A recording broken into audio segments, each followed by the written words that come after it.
The development you predicted in the Kastner case happened unexpectedly. Please come back immediately. How can it be unexpected if I have predicted it? Poirot, my friend, is that you?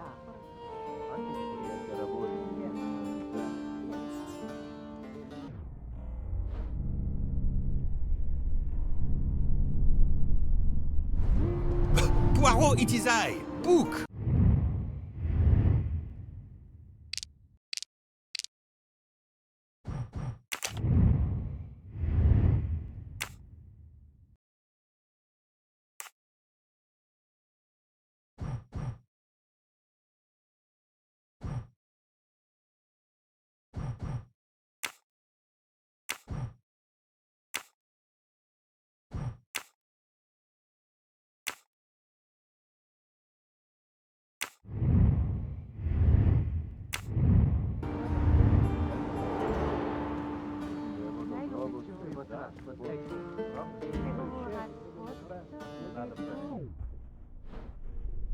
Poirot, is it truly you, my friend? Book, it is indeed me. What brings you so far from home? A little affair in Syria. An affair of the heart? No, a modest affair of recovering stolen artifacts. But now I am summoned home to England and must leave immediately. This evening? You travel on the Orient Express, I hope. I have made no arrangements yet, as I just learned that an emergency has arisen, and I must return to England immediately. Very well. It will be my pleasure to secure you a sleeper on the Orient Express. If the director of the line insists, I accept with pleasure. And we'll dine together, for I too depart this afternoon. We'll have plenty of time to catch up. I'll have the hotel transfer our luggage. Excuse me, sir. You are the director of the line? The Princess Dragomirov would like to know if she may keep her mina in her compartment on the train. Good morning, Princess. It is an honor to welcome you aboard. There is absolutely no problem for your pet. You will ask about his food? Oh, yes. The Princess Dragomirov would like to know if there is food for miners on board. Insects, small amphibians, baby rodents. Baby rodents? Of course, Princess. Don't worry. Your bird will be fed as you demand.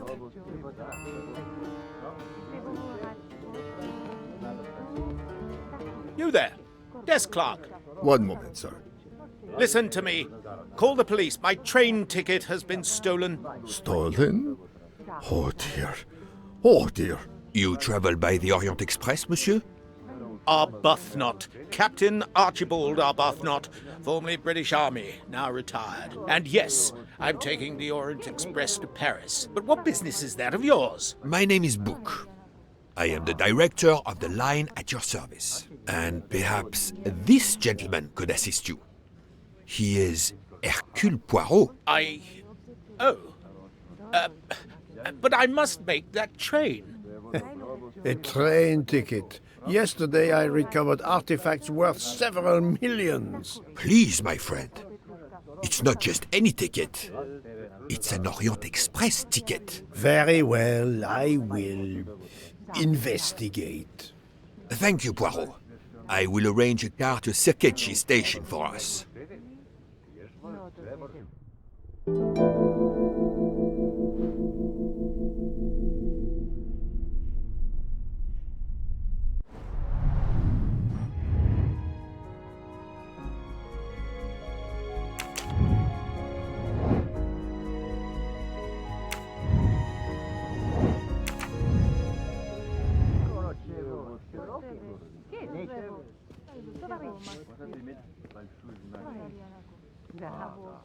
How do you know your ticket has been stolen, monsieur? I put it on a table in my room. I came down here to breakfast, and when I got back, my ticket was gone, and other things were on the floor as if they'd been tossed about. Alors, monsieur, I suggest we begin in your room. Will you lead the way?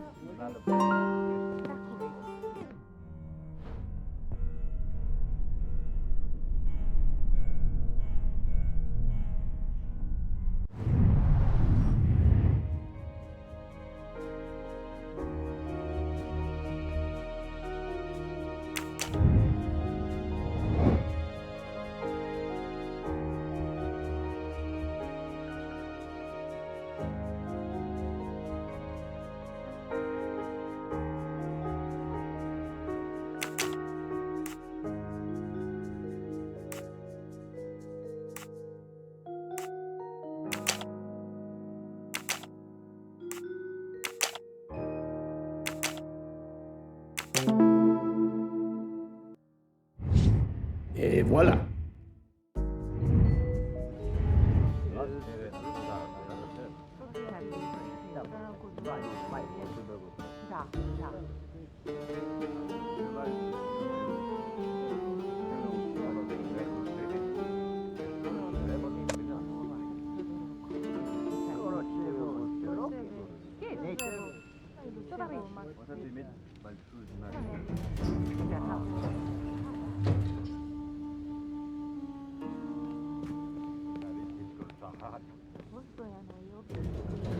Floor, Captain Arbuthnot? 4th floor. Oh, one mystery solved.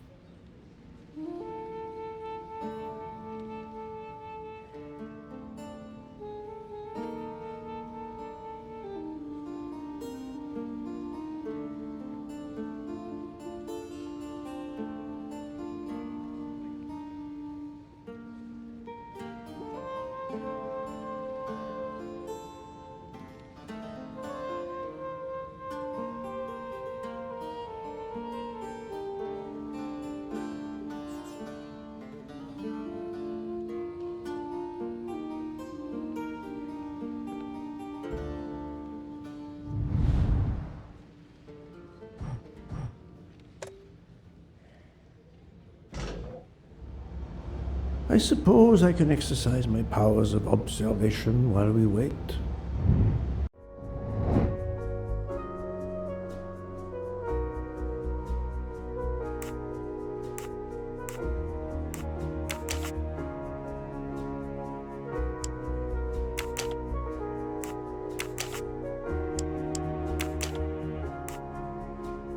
I do not think that's the right answer.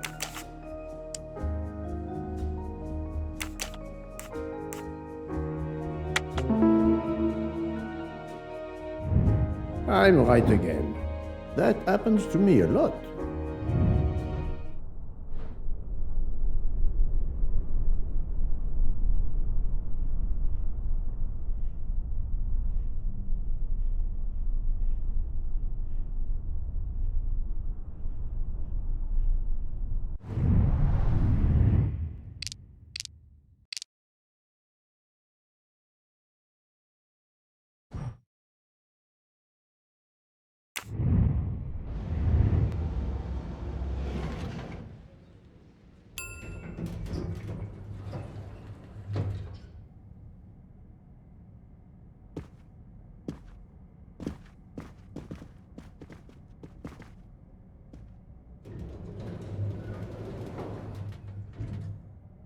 My room's along here.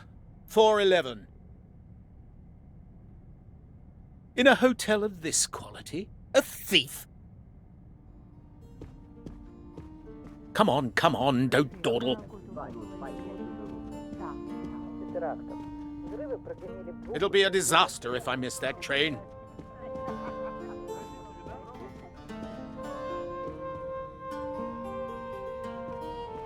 You have locked the door, monsieur? Naturally. This is a foreign country. You have the key card? Of course. We will enter.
The lock has not been tampered with.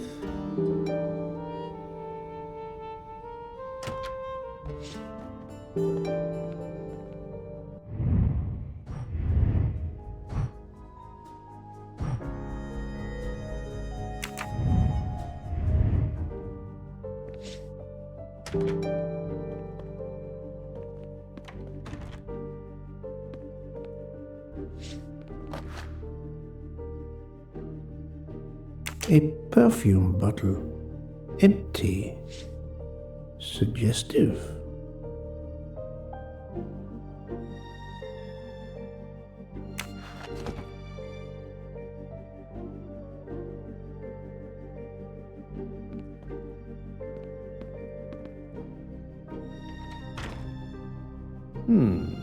Water with traces of soap. The water is scented.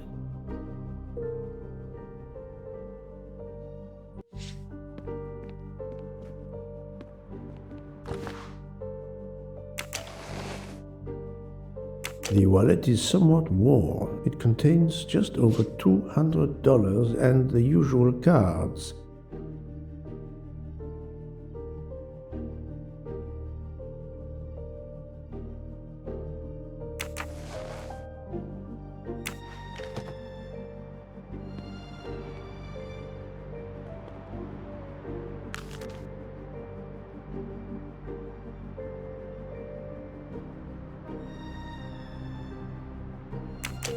A fact sheet from a tour of Saint Sophia.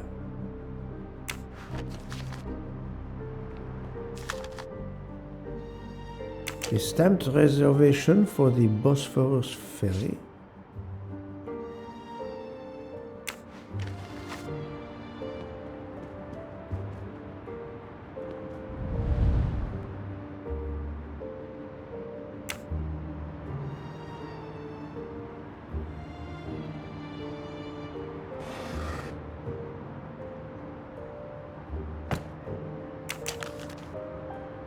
A brochure for this fascinating city.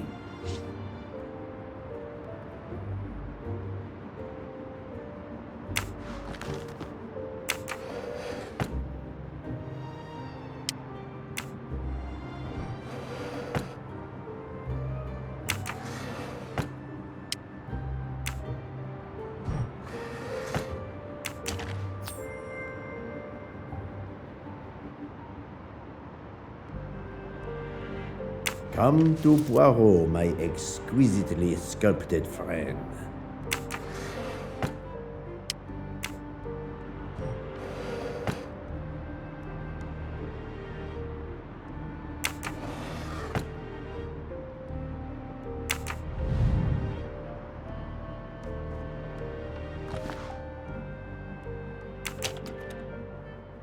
The Conspicuous Gallantry Cross for meritorious service in Iraq, yet he only retired as a captain.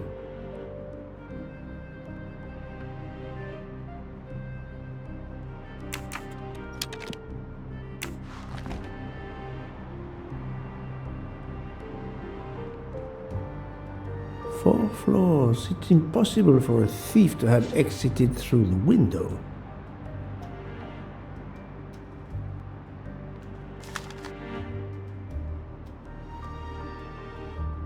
A list of travel expenses, but how did these papers end up on the floor?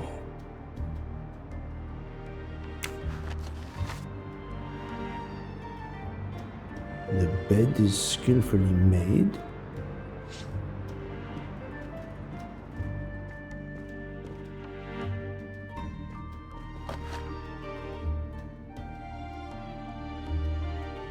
This earring, it is not the first time I've seen it, but where?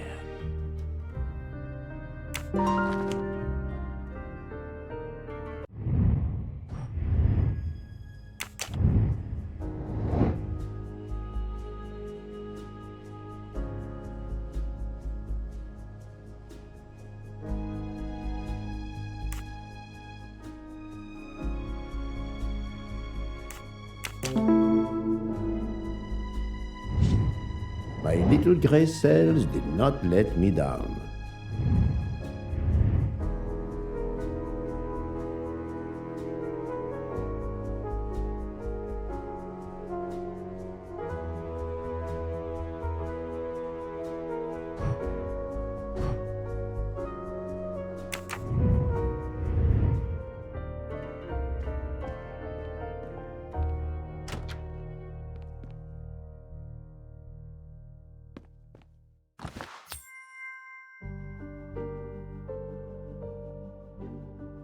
Another delightful trophy for my collection.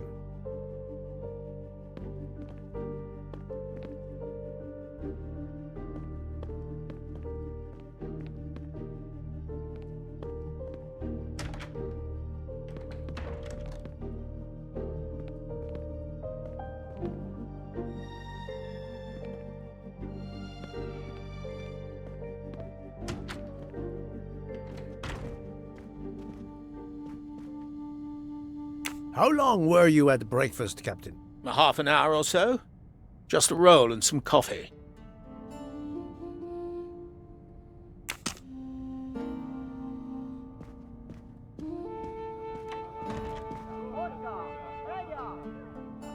The room is apparently empty. I will leave it for the moment.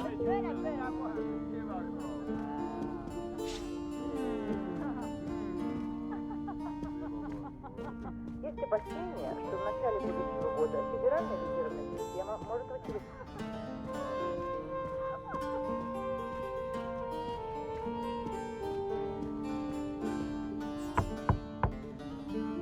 Go away, please. A brief word, sir. I will give you 2 brief words. Go away. Monsieur. I've been traveling all night from New York. Must I call the management? Pardon, monsieur. I do not believe we have awakened a thief.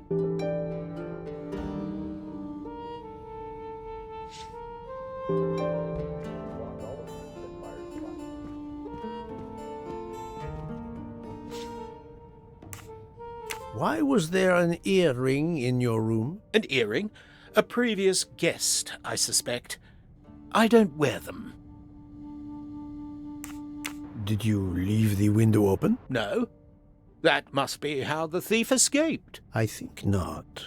Unless the thief had wings. The bed is very neatly made, but the corners are not military style. The price we paid for this hotel? I'm not going to make my own bloody bed. Interesting pronoun, that. We.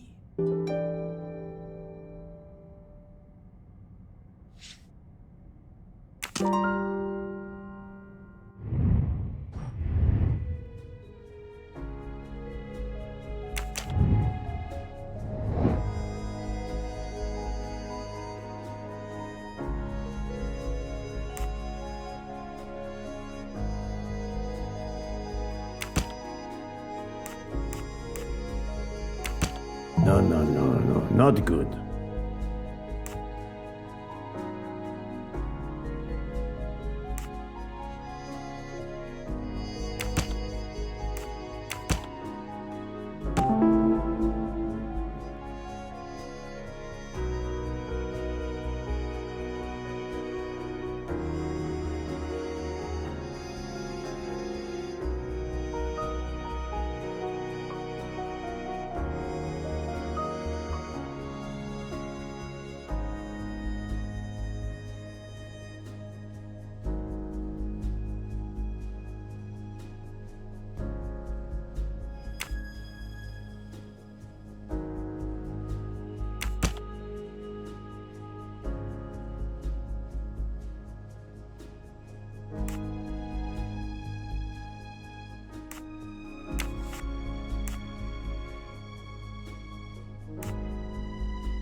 The wind probably blew the papers on the floor as it came in through the window. Moreover, the door is closed, and I found an earring on the bedside table.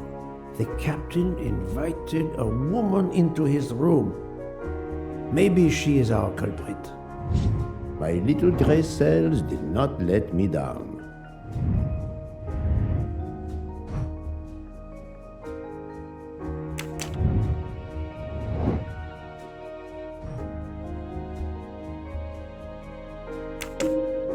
According to the information I have, this is a solid choice.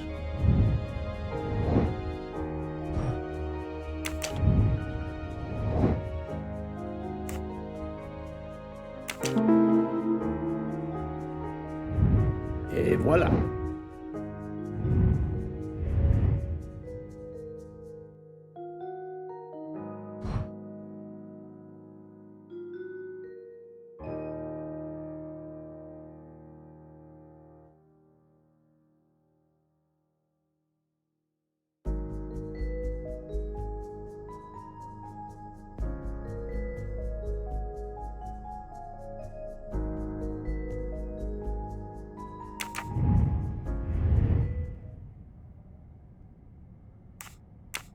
Captain Arbuthnot, I have examined your room. Much was revealed, possibly more than you expected. Rest assured we will soon find your ticket.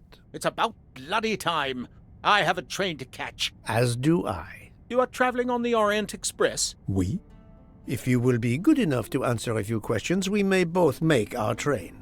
Ask away. Please give me an account of your movements yesterday. I spent most of my day in Istanbul, sightseeing. I returned to the hotel as the sun was setting. The desk clerk can confirm I was alone when I picked up my key. I spent the night alone. I had no visitors in my room.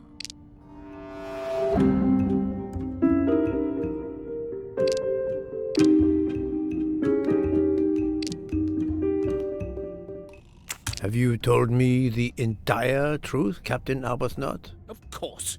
I want you to find my ticket. Can you explain the earring I found on the bedside table? An earring? Yes. Forgive me, Mr. Poirot. I had some business correspondence that wanted answering. The hotel provides help for business travelers. They sent up a secretary.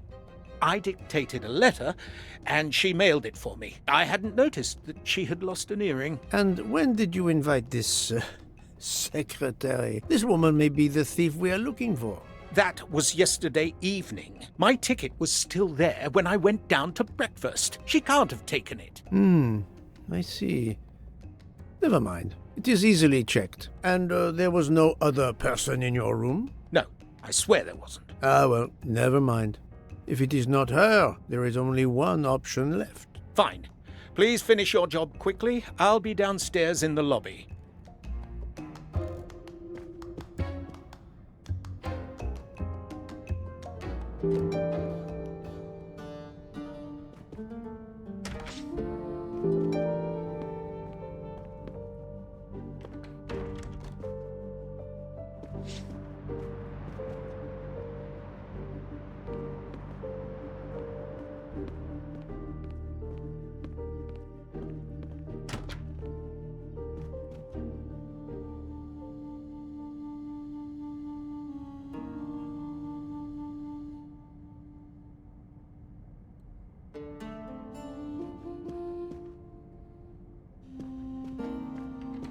Both look to be well on their way to a league championship.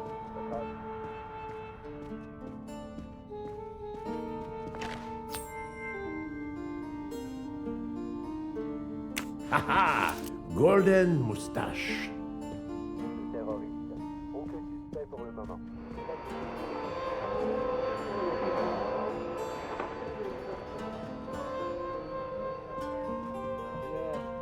Someone has rejected their breakfast. Not a mystery worth pursuing.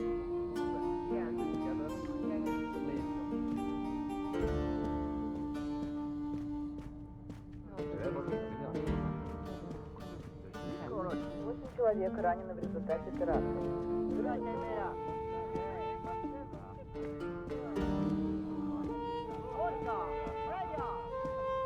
Канал редакции местного радио позвонил анонимный секретарь.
The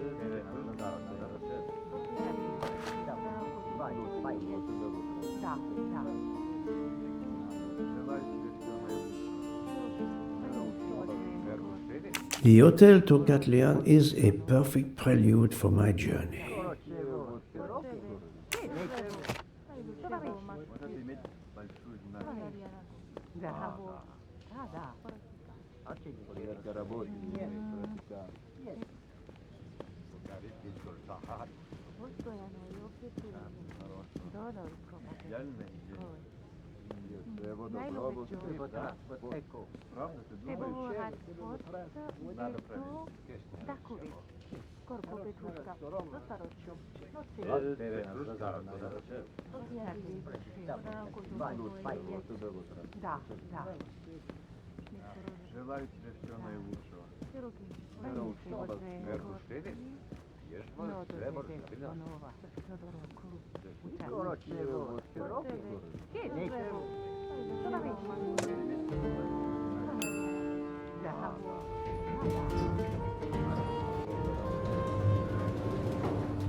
Pardon, monsieur. May I inquire when the staff begins cleaning the rooms? Every morning at breakfast time, sir. After making certain there are no guests in the room, of course. May I speak with the chambermaid who cleaned room 411 this morning? I hope you don't think that one of our staff stole the ticket. No. Do not distress yourself. We seek only information. I will summon her at once. Oh, I'd ask her to bring her laundry cart.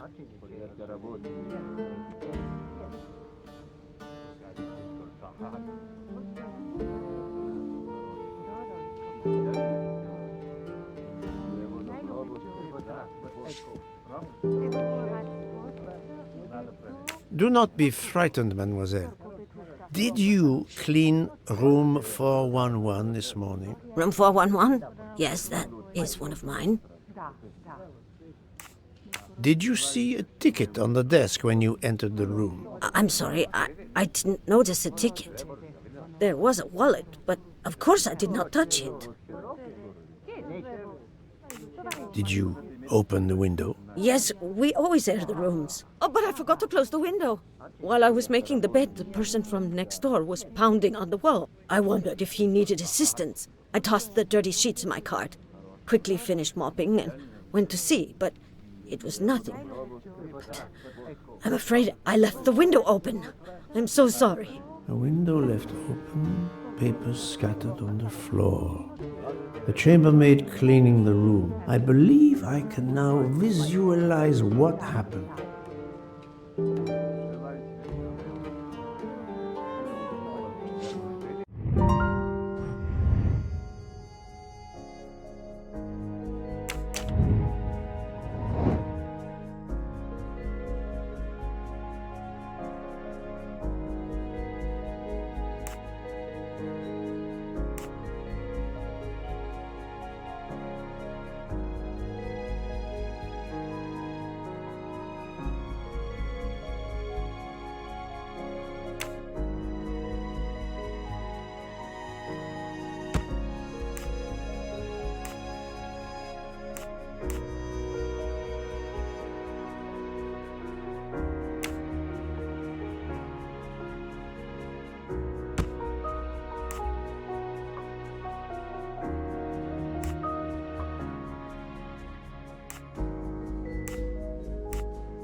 That was easy.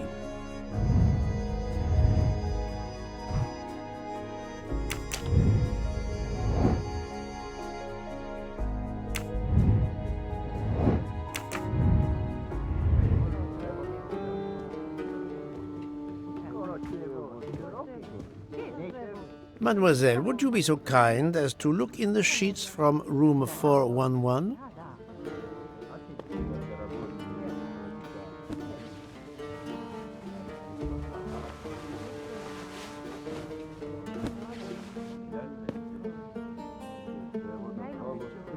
And so the missing train ticket completes its strange journey.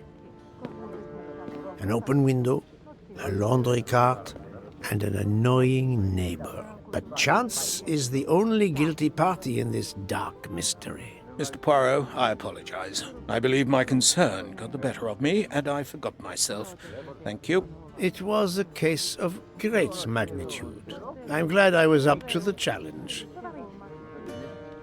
And that, I think, is that.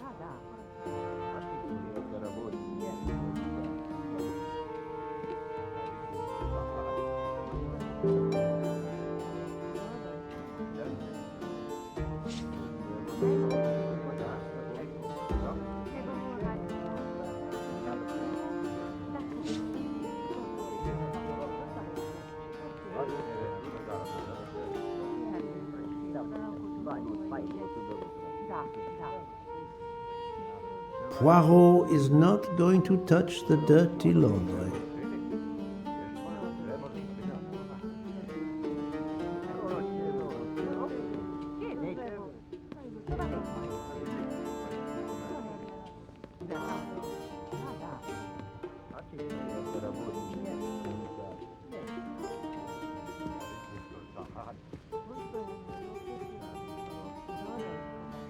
Our bags are all packed. I have my ticket and papers.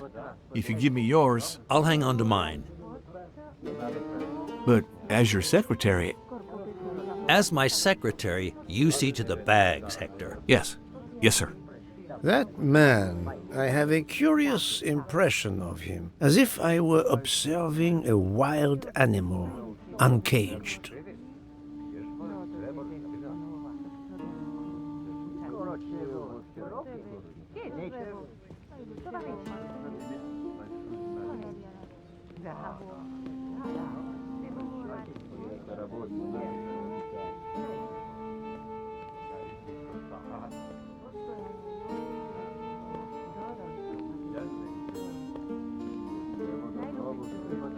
We must leave for the station. Our bags are in the taxi. Did you find the ticket? It was a case most difficult, but somehow Hercule Poirot managed. I knew you could do it. Now we can sit back and enjoy a relaxing train ride.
You are in luck, Poirot. Of course, no journey on this train is ever ordinary, but this is a special occasion. To celebrate the 140 years of the Orient Express, the engine will be none other than the splendid Pacific 231G558. There she is, Poirot. The most celebrated train in history. Oh, my eyes filled with tears of pride. It is time we were aboard, my friend. Follow me. The wagon-lit conductor, Pierre-Michel, will direct you to your compartment. Lead the way, Book. It was built in France in 1922 by the Compagnie Batignolles-Châtillon. At the time of its purchase by the SNCF in 1938, it could reach speeds up to 130 kilometers per hour. Wait until you see. It is like traveling back in time. Today, the train is limited to 100 kilometers per hour. I assure you, that will be more than fast enough to get you to Paris in time for your connection to London. In the meantime, you will bask in the magic that is the Orient Express.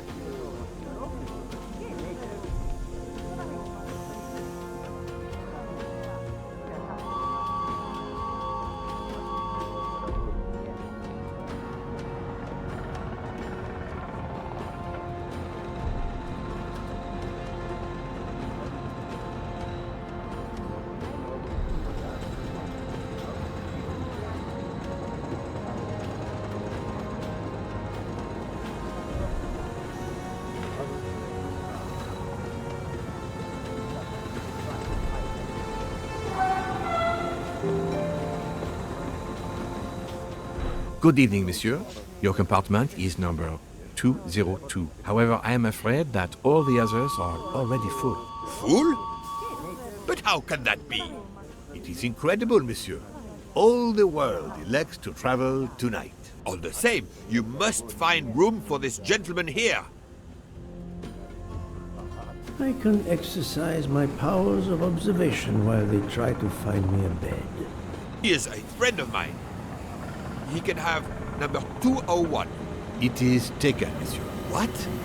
Number 201? Yes, monsieur. We are full. Full everywhere. 140th anniversary. Michel, listen to me very carefully. You will leave us now. I will? Most assuredly. And when you return, the bed for my friend will have appeared. But, Monsieur Book, you will find... Darling, we have to get aboard. I know. I have heard of the phobia, fear of flying, but fear of trains? Now you're making fun of me. Never, my love. We'll board shortly, once our compartment is ready.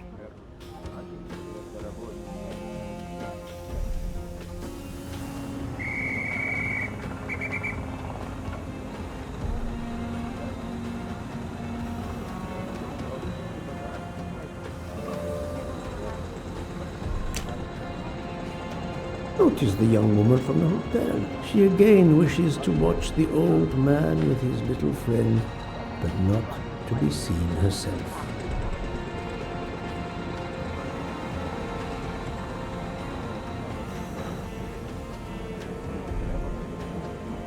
Is everything aboard the train, Hector? In your compartment, Mr. Ratchet. I'm having them disinfect the room again as you instructed. I also got a call from the Indians. The sale is going through as you expected. There was never any doubt. No other phone calls, Hector? From Geneva or Venice? No, sir. Who were you expecting? Never you mind. Check our tickets. We're not going in until everything is confirmed. The young man seems quite agreeable, but the other, the older man, is something quite different.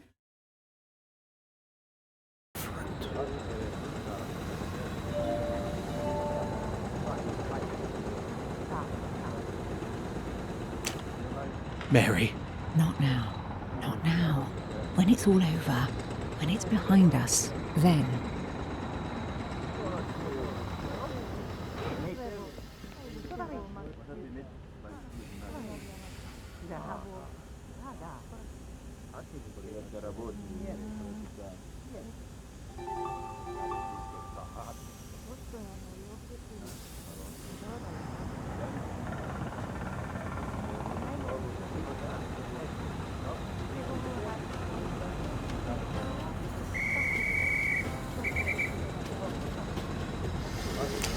Why did you order so much lobster, Hotaru? My dear Freya, I need it for my specialty on the second night.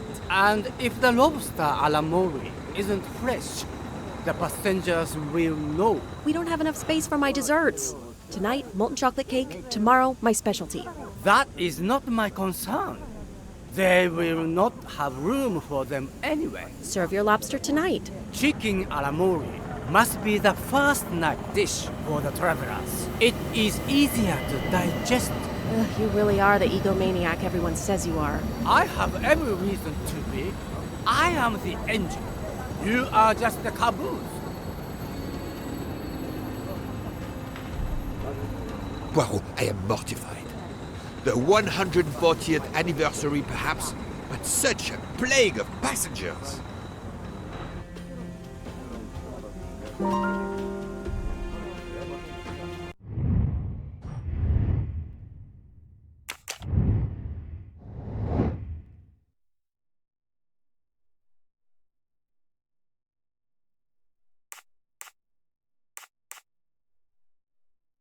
Brilliant.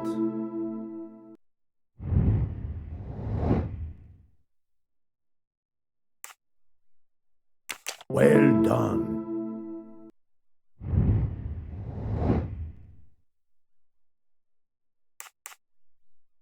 Adequate.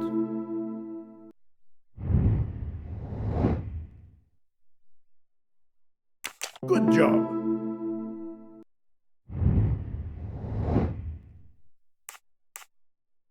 Great. My little gray cells did not let me down.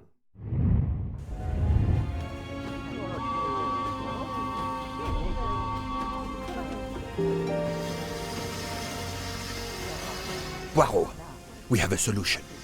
A gentleman has not yet come. An Englishman, a Monsieur Harris. A name of good omen. It is already time to leave.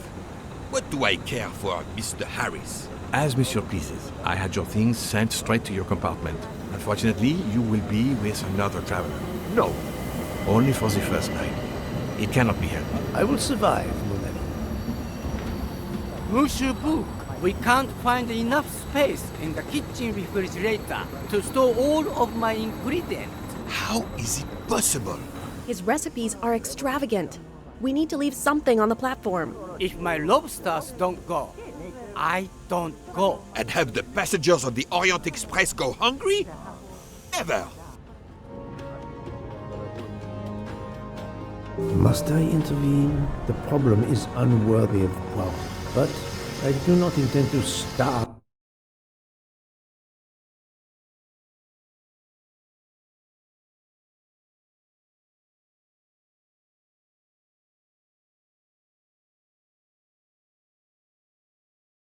On the most luxurious train in the world.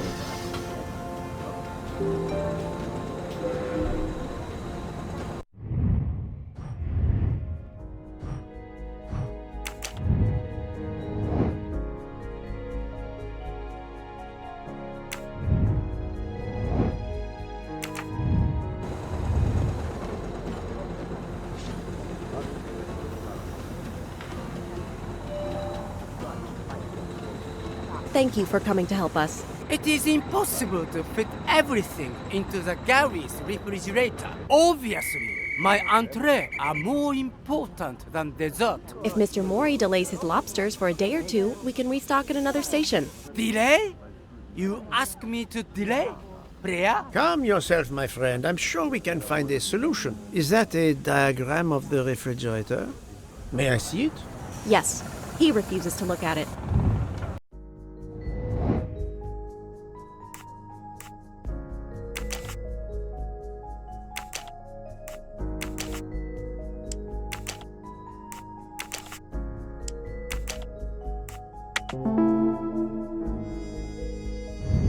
That's the right answer.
Et voilà. You saved tomorrow night's dinner, Mr. Poirot. I will reserve the finest lobster just for you. I look forward to it, monsieur.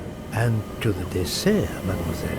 Hopefully, that will be the last mystery you face on our journey, my dear Poirot. Your compartment for tonight only is at the back of the second-class carriage, number 102. Tomorrow, you move to a private compartment.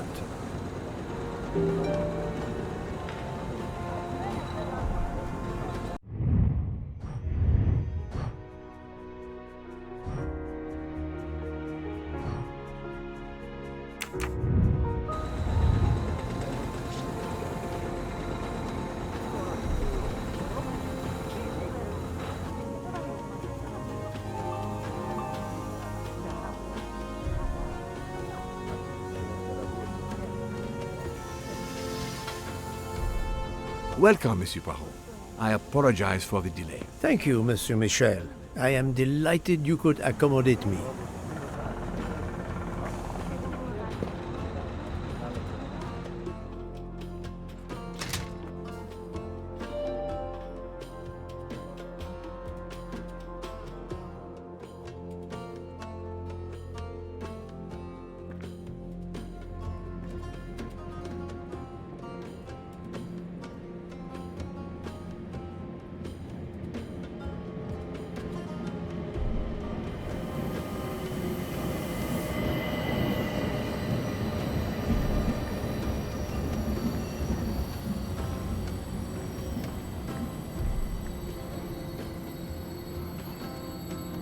These first-class rooms are very spacious and luxurious.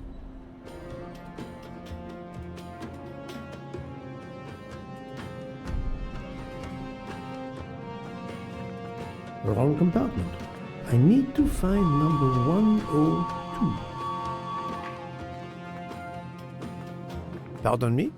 Oh, my apologies.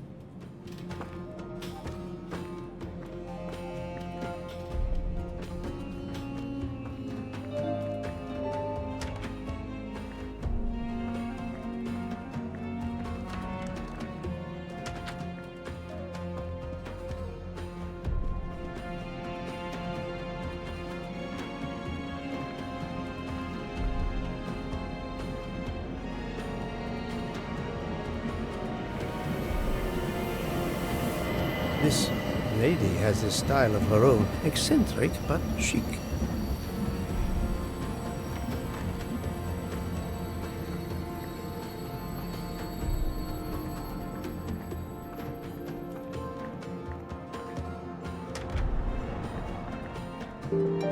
Excuse me, I think you made a mistake. You are Mr. Harris? No, my name is McQueen. There is no other berth on the train, monsieur. All is arranged. Yours is the upper berth. We start in 1 minute. The train's remarkably full. En voiture! Listen, sir, if you'd rather have the lower berth, easier and all that, well, that's all right by me. No, you are too amiable. It is for one night only, at Belgrade. Oh, I see. You're getting out of Belgrade. Not exactly.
Ladies and gentlemen, dinner is served.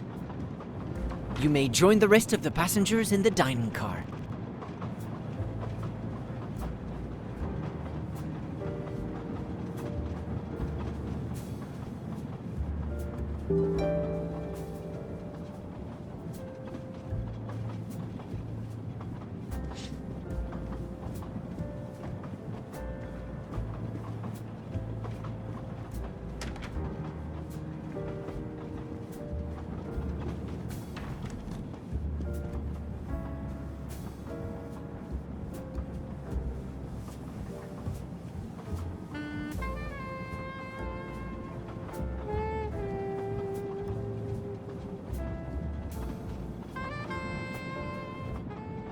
Excuse me, monsieur. Pierre asked me to inform you that a passenger left us, so his room is yours. Monsieur Bouc instructed that your things be transferred to room 202 during dinner. You will be more comfortable in first class. It is true what you say. Thank you, Mr. Fauché, monsieur.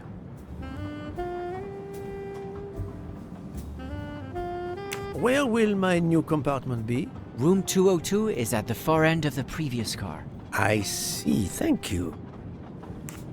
What is your position on the Orient Express? I manage the bar car, and I also do the restaurant car service. Well, then do not let me keep you.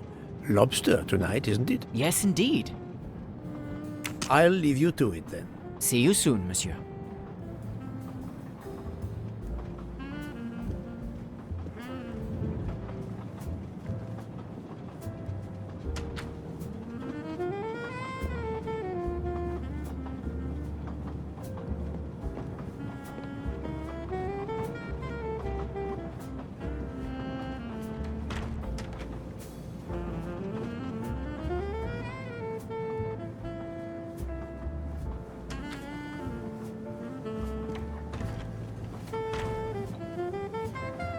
Please, my friend, join me. I have taken the liberty of ordering you your lobster. Thank you. It appears our fellow passengers are all gathered here again tonight. Ah. If I had but the pen of a Balzac, I would depict the scene. Oh, it is an idea, that. Ah, you agree. It has not been done, I think. And yet, it lends itself to romance, my friend. All around us are people of all classes, of all nationalities, of all ages. For 3 days, these people, these strangers to one another, are brought together. They sleep and eat under one roof. They cannot get away from each other. At the end of the journey, they part. They go their several ways, never perhaps to see each other again. Certainly it interests us, inviting us to watch and wonder about their lives. Ah, I know you, my friend. Even now, your mind, it is at work. Let us test it. For example, what do you make of those two?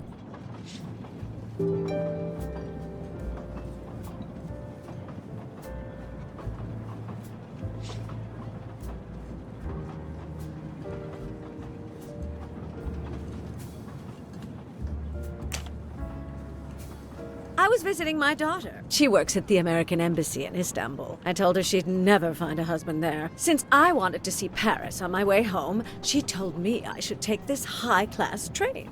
I can't wait to see Paris. It looks beautiful in the movies, but it couldn't be more beautiful than Schenectady in the good old US of A. That's where I'm living now. And you, Miss Debenham, was it? Where do you hail from? I was born in the UK. Oh, that's in England, isn't it? What do you do for a living? I teach English to children in other countries. I see. Oh, I wish I spoke a foreign language. My daughter speaks several languages. Let me tell you about her work. It's very important.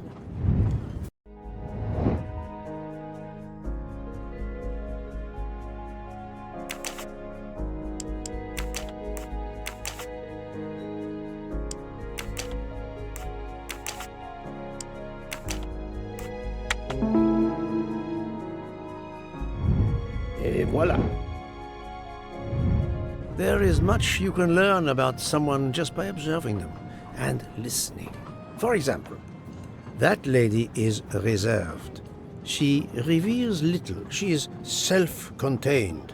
Some secret prompts her to allow her dinner companion to carry the conversation. I confess, in this case, what I witnessed in Istanbul suggests more, but I will respect her privacy.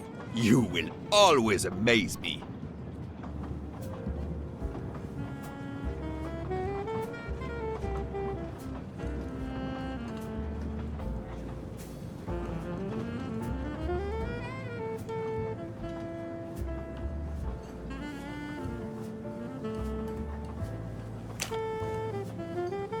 Mamma mia, you can feel the power of engine. We climb into the mountains with ease. I know something about the power, and this baby has it in spades. There's something special about a train. I'll give you that. I sell toys, and model trains are one of our biggest items. And not just for children either. You sell model cars too? Sure, but give me a train any day. Oh, my friend. What do you have against the cars? Now I work at Fortuna in Italy as a spokesperson. We are producing the next generation of electric cars, the Fortuna Firenze. Like the city, it is beautiful. We got the competitors looking over their shoulders so much, they're going to hit something. Didn't mean to be insulting. It's just that there's something magical about a train.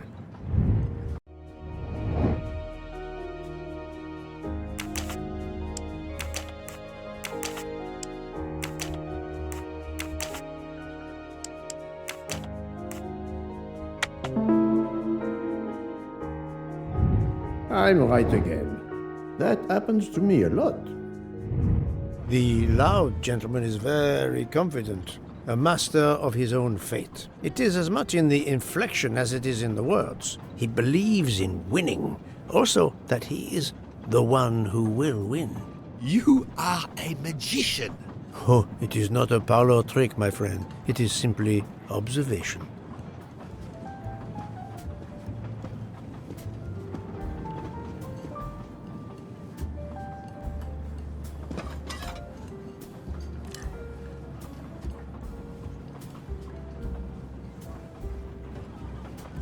My friend, this is one of the best desserts I have ever eaten. You have always had the sweet tooth. But it is a masterpiece. I can't understand how the dessert can be so good. I would love to know what the recipe is.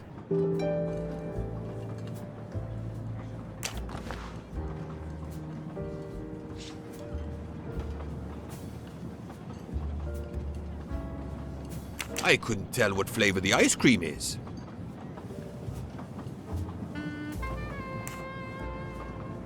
It looks like lemon. Look at the zest. Yes, I wasn't sure what that was.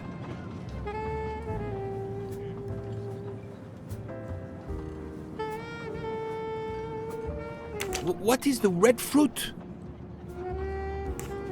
It looks like a raspberry. You have a good eye, Poirot.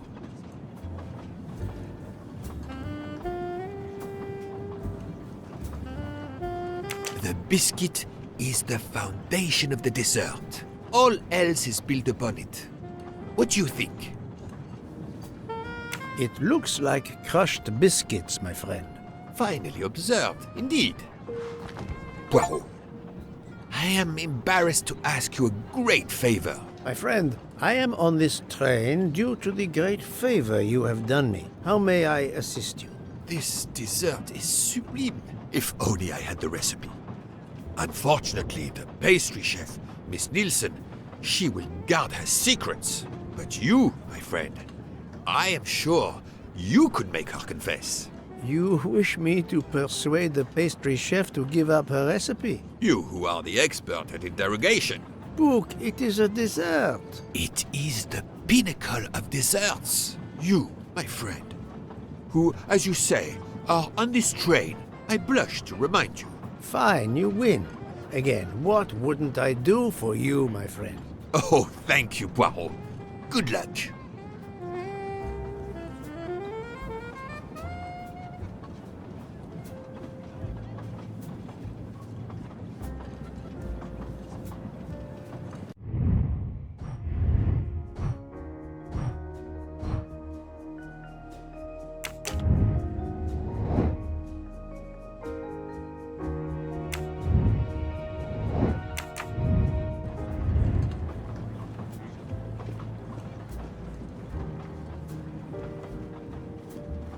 Good evening, mademoiselle. Good evening, sir. How can I help you? That was a magnificent dessert you served us tonight. I wanted to tell you personally how much both Monsieur Bouc and I enjoyed it. Thank you very much, sir. In fact, it is so good. Monsieur Bouc insists on knowing how you made it. Oh, sir, I'm sorry. You must know a chef never gives away their recipes. But, well, you helped with the refrigerator, and without space in it for me, there would have been no dessert. Very well. To prepare tonight's dessert, first I melt sugar to make caramel. Then I spread this caramel to make tuiles. Between two tuiles, I add a small scoop of lemon ice cream, and I put the whole thing on a strawberry crown. Poirot, you are suspicious even now. The pastry chef gave up her prized recipe a little too easily. I sense she wasn't entirely honest with me.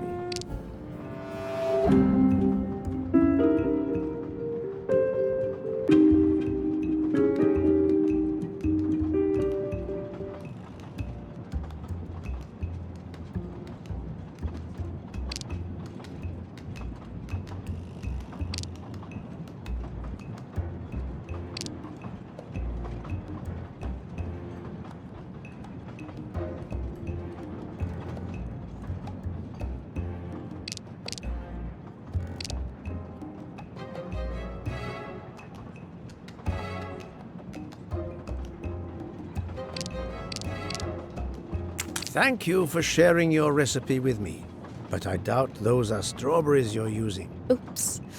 You have a good eye, Monsieur Poirot. Very well. What fruit do you think I used? You used raspberries, not strawberries. I'm not fooled. You're right. Mr. Bouc, he couldn't tell the difference. Let's move on to the bottom part of the dessert. My favorite part of the dessert. First, I melted some butter. I crumbled pieces of chocolate into the butter. Then I placed the mix in a circular mold. Finally, I let the whole thing cool down to let it harden.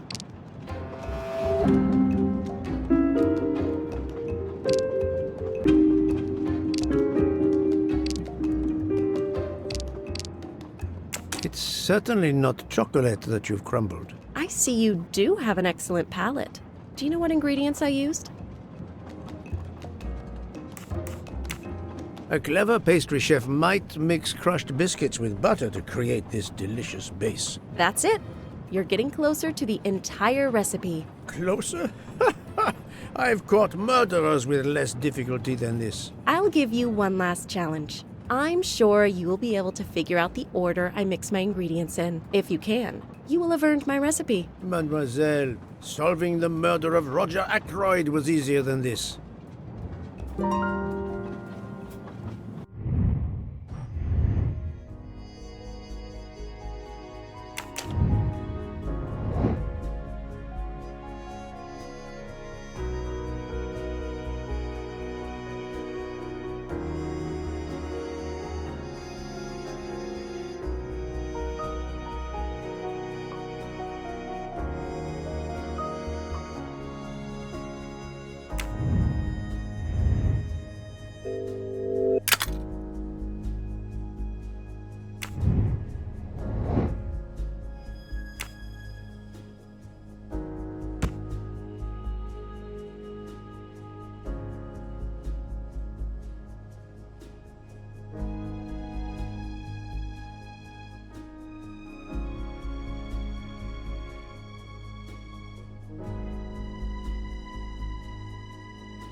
not think that's the right answer.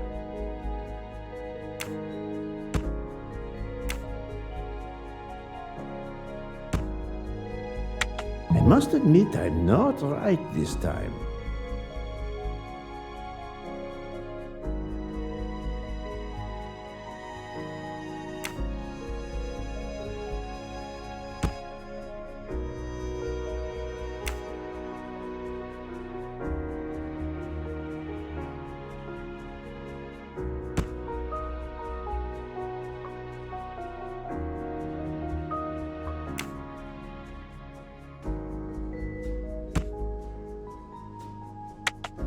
Think, Poirot. That is not a good answer.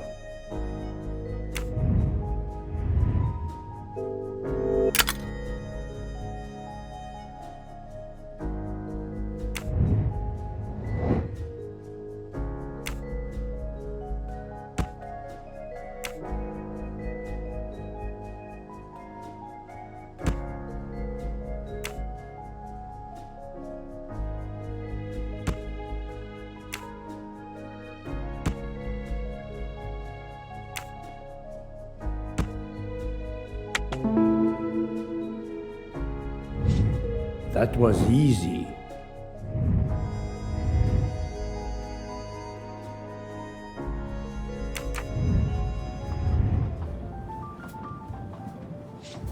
As promised, my recipe is yours. Give me 5 minutes to write it down for you. Thank you. I am in your debt.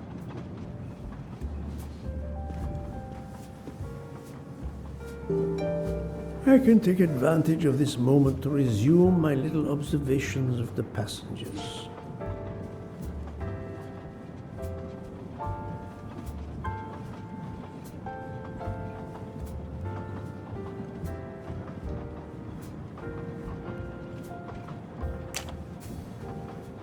Did you enjoy the meal? I'm not used to meals like this. You do not have good restaurants in Kenya? Actually, we do. This is in the 1930s. I did not mean to offend. You didn't like the meal? The lobster, it was undercooked, and the potatoes were too dry. I expect, being Princess Dragamirov's assistant, you must be used to eating well. Cooking is an art. You do not need to wear the chef's hat to be an artist. What is your favorite dish? Currywurst. It is a specialty of mine.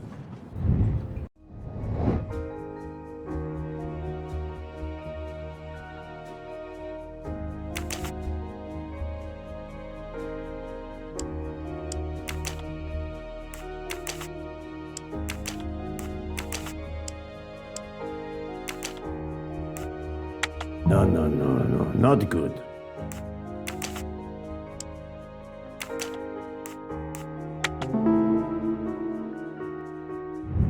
I'm right again. That happens to me a lot.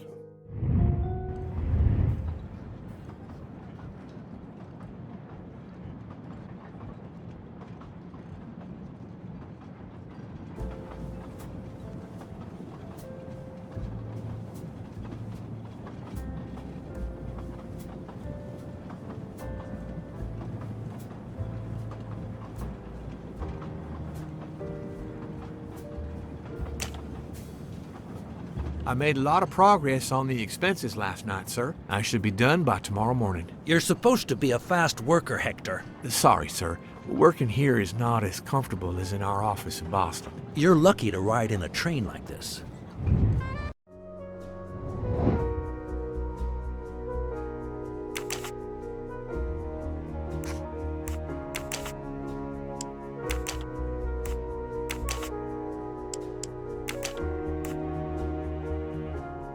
I do not think that's the...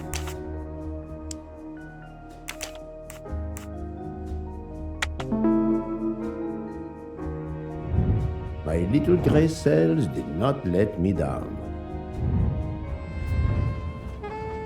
Here you are, sir. My recipe. Please tell Mr. Book he should not expect my recipes for the other desserts. Thank you very much, mademoiselle. I know he will sincerely appreciate the gesture, and I will make certain he gets the message.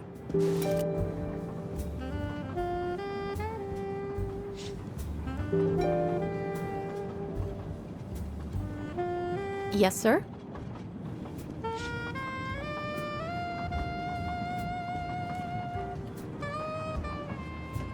Poirot, you were gone such a long time. It proved more challenging than I expected. This is wonderful. Did it require the use of your little grey cells? More the exercise of my little taste buds. Thank you so much, my friend. Eat your dessert. You've earned it.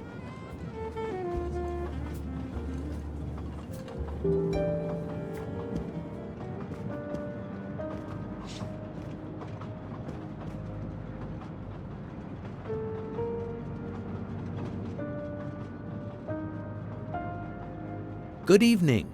My name is Ratchet. I think that I have the pleasure of speaking to Mr. Hercule Poirot, is that so? You have been correctly informed, monsieur. Your exploits are well known on my side of the Atlantic. In my country, we come to the point quickly. Mr. Poirot, I want you to take on a job for me. Are you interested in earning a lot of money? My clientele, monsieur, is limited nowadays. I undertake very few cases. Why, naturally. I understand that. But this, Mr. Poirot, means big money. Big money.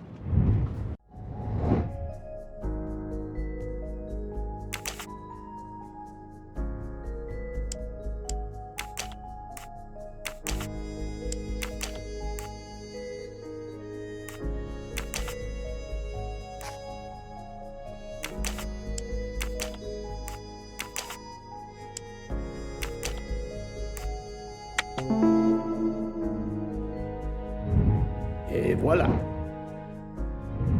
What is it you wish me to do for you, Monsieur Ratchet?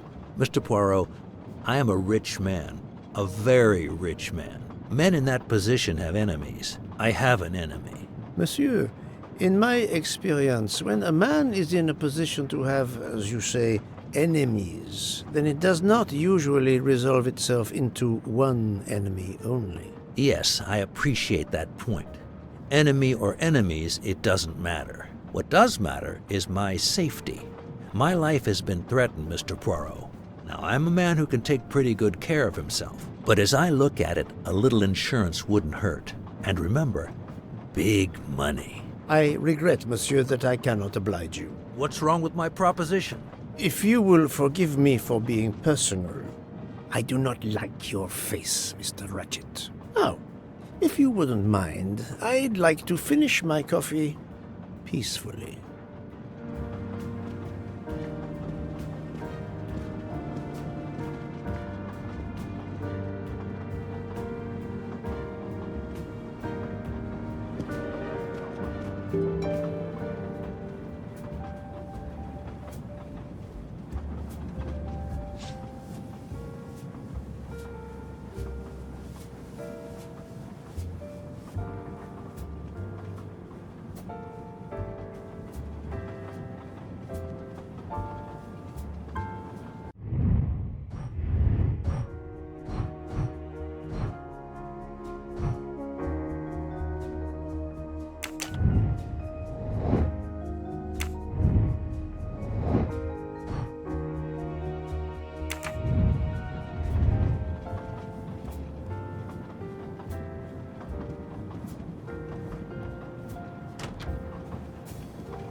A nightcap, Monsieur Poirot? A cup of coffee, Monsieur Fauché. Then I will retire to my new compartment. I am sure you will find it to be most comfortable.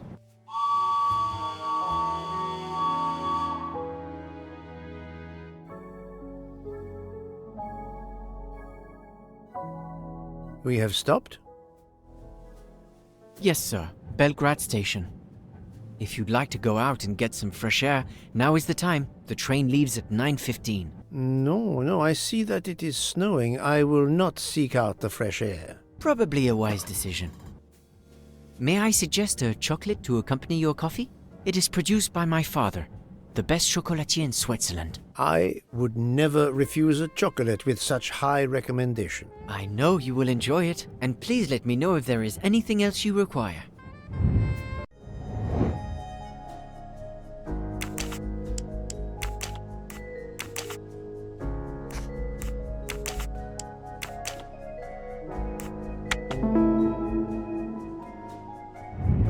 That's the right answer.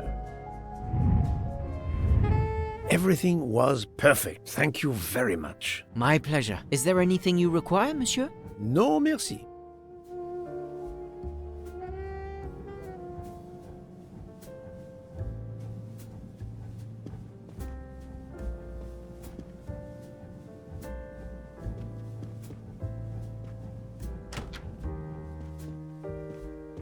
Why, I thought you'd left us. You said you were getting off at Belgrade. You misunderstood me. But, man, your baggage, it's gone. It has been moved into another compartment, that is all. Oh, I see.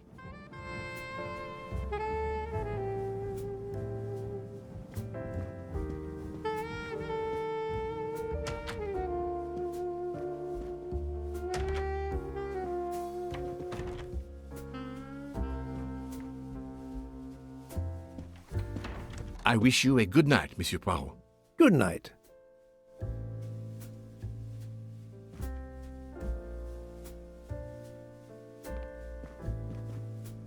I hope you'll sleep well and that your head will be better in the morning. It is just the cold.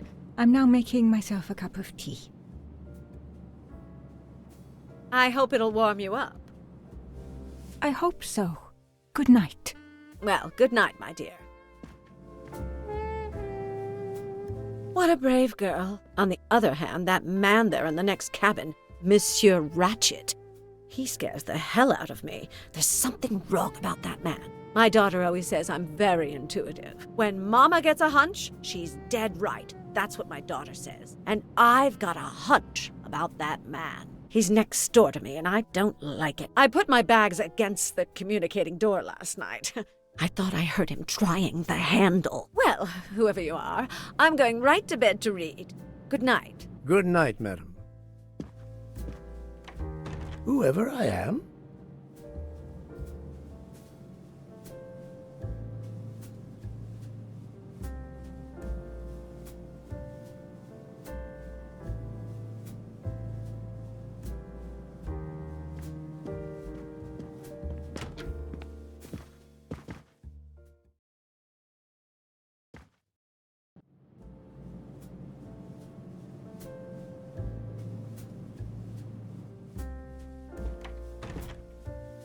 Monsieur Ratchet seems very upset.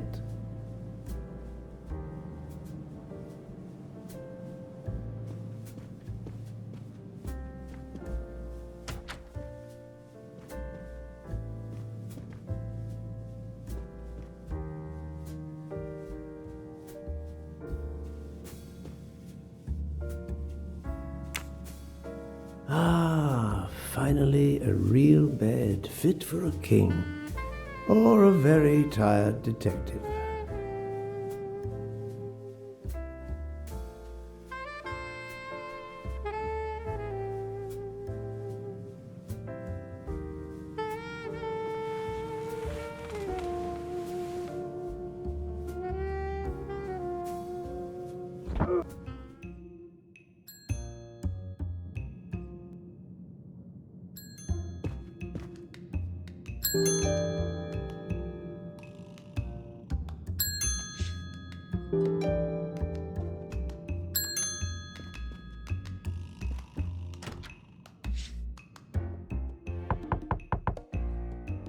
Monsieur Ratchet?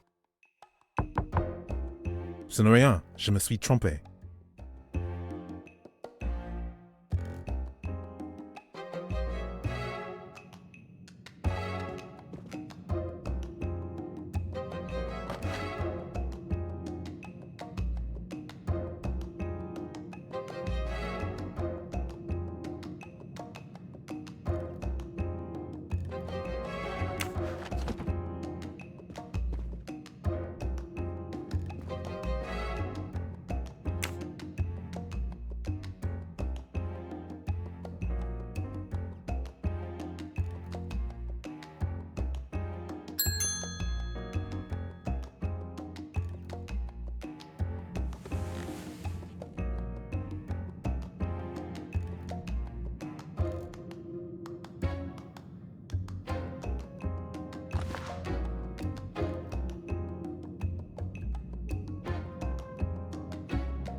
Good night, madame.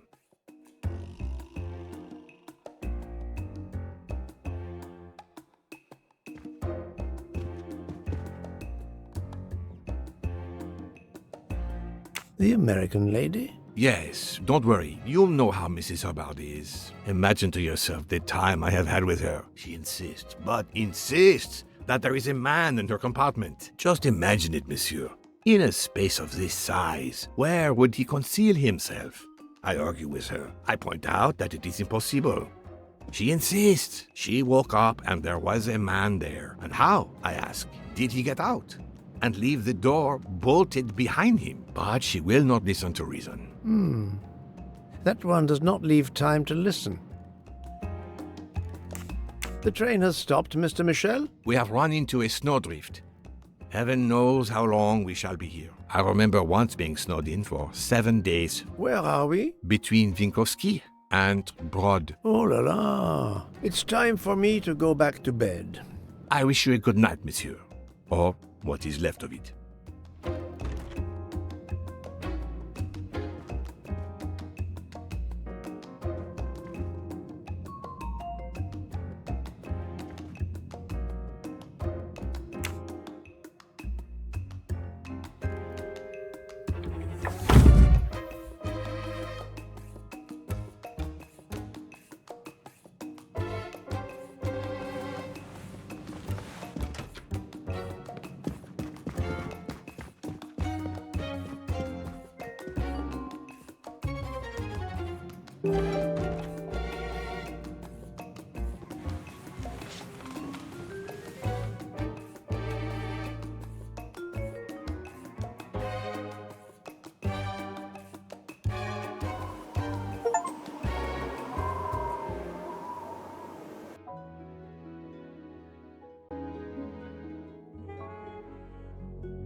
The train is still stuck and the snow continues to fall. I should have taken an airplane.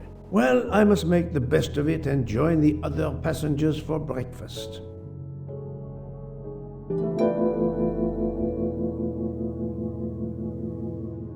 The train still hasn't left.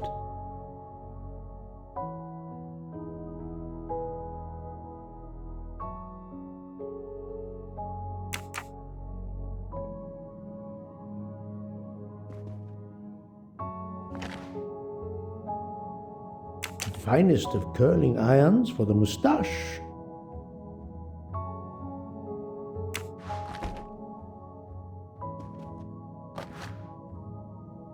The moustache comb to tame unruly knots.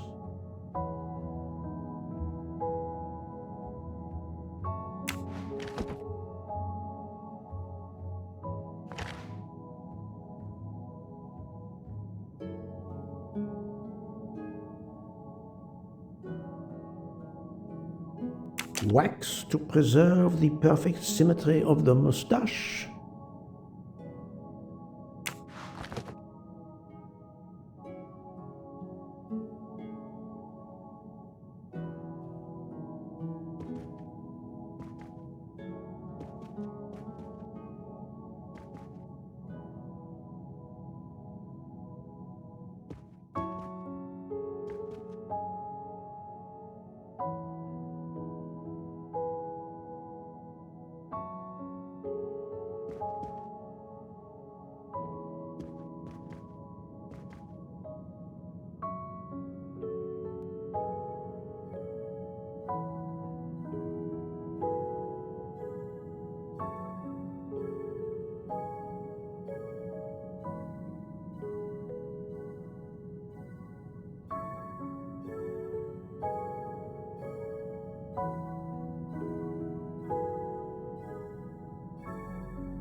Good morning, Monsieur Michel. Good morning, sir.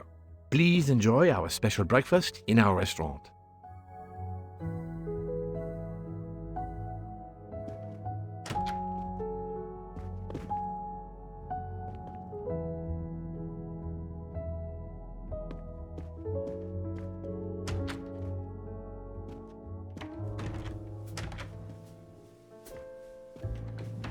This delay is intolerable. I am supposed to be demonstrating the Firenze in Paris in 2 days. Ah, your electric car. Yes, that's bad luck. Bad luck? If I miss that demonstration, I'll be in deep trouble. Just text your people in Paris and warn them. Of course I tried that, but there is no network service in these mountains.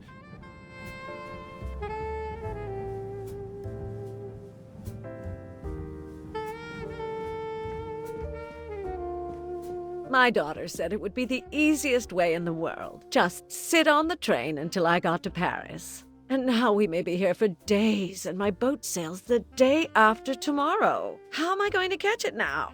I can't even send an email to cancel it. I'm just too mad to talk about it. My colleagues were to meet me in Paris. They will wonder what has happened to me. I can get no words to them. What will they think? We have refugees to help.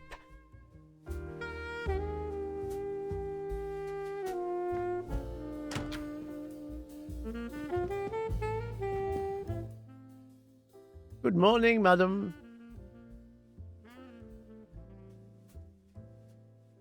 The snow is a predicament, is it not? I am Russian. Snow is no stranger to me. Ah, the accent. Would it be St. Petersburg? You are very perceptive. Monsieur Poirot, is it not? And may I take it I have the honor of addressing Princess Natalia Dragomirov? We dispense with the old titles these days. My husband, all of my past, was taken from me by these Stalinists. When they were gone, I became director of the St. Petersburg Museum of Antiquities to restore and preserve what I can of my country's history. Still, the delay must be vexing. If I must be late for my appointments, then they will wait. I know that I would certainly wait, madame. It has been my extreme pleasure to make your acquaintance, madame. Au revoir, Monsieur Poirot.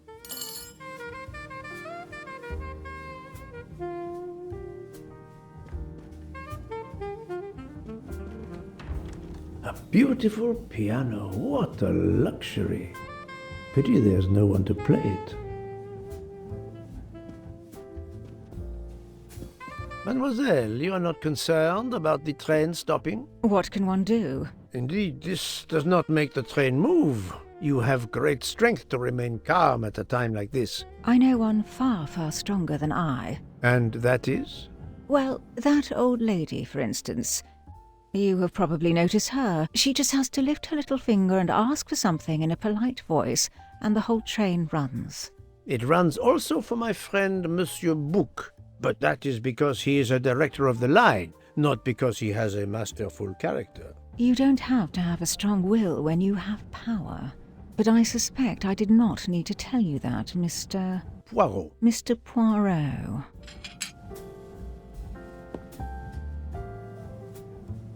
Good morning, Mr. Fauché. You have early customers, I see. Yes, I am stuck serving here as well at breakfast. Everyone is impatient. They keep complaining that the train is not moving, as if I could get out and push it. It's too early for me to order a boxcar. That is the appropriate drink, I believe. A gin triple sec, lemon and grenadine mix. A drink for a train indeed. But not perhaps for my breakfast. I think I will settle for an omelette. Good luck, sir. Miss Nielsen is helping to serve in the dining car.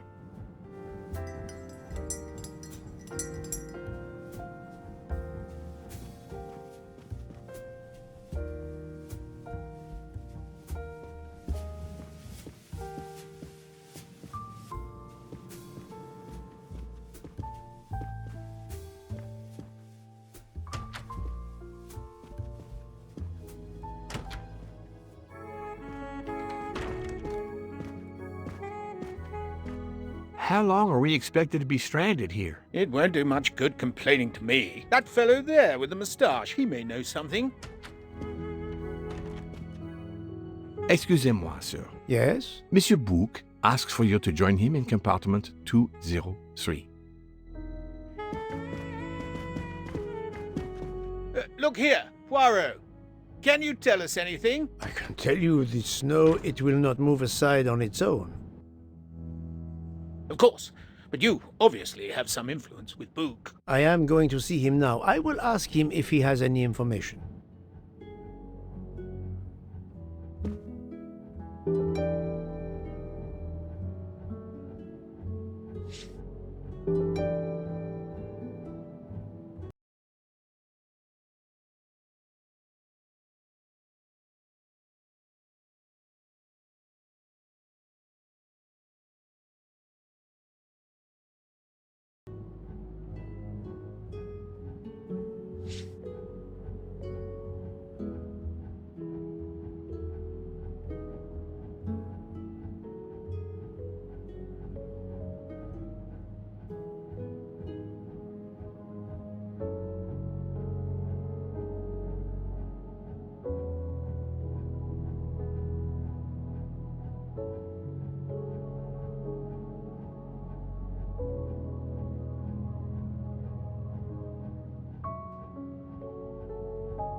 Ah, my good friend, come in.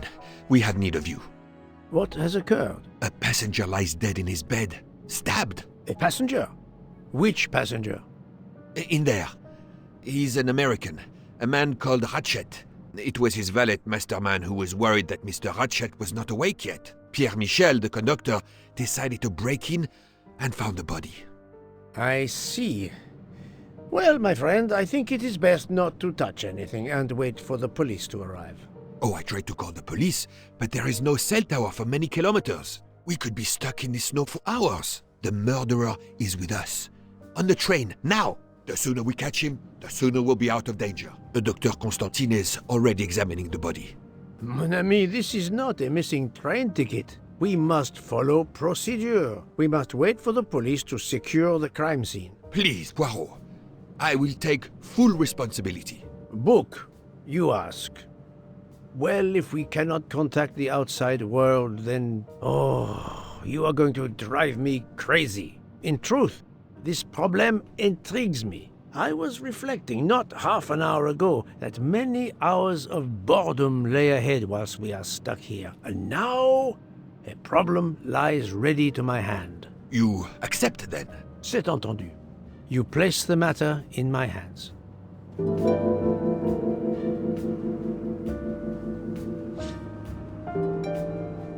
Good. We are all at your service. This is the room right here.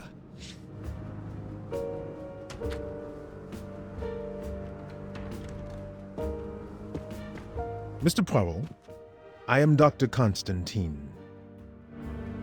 Forgive me, Doctor, you are a medical examiner? No, but I have assisted in post-mortems at Nairobi Hospital, where I am a teaching fellow. I am familiar with your excellent institution. I do not intend to perform a full autopsy, but a preliminary examination should be of some use. Of course. May I have a look? Then we can compare notes. Please. If you need any help, I won't be far away.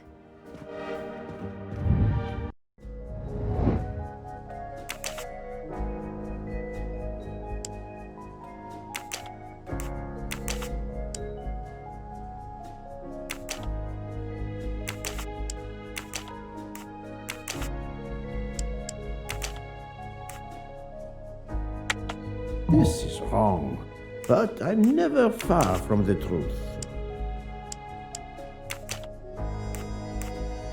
I must admit I'm not right this time.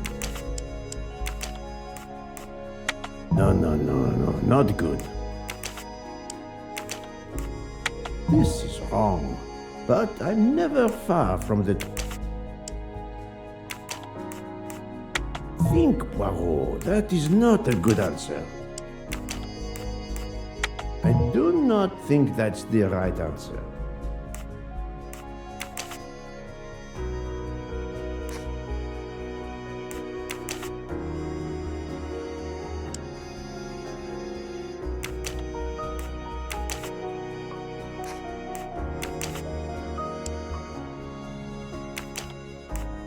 This is wrong.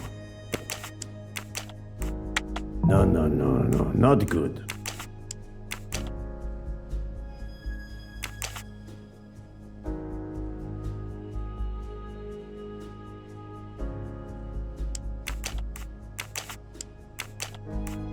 I do not think that's the right answer.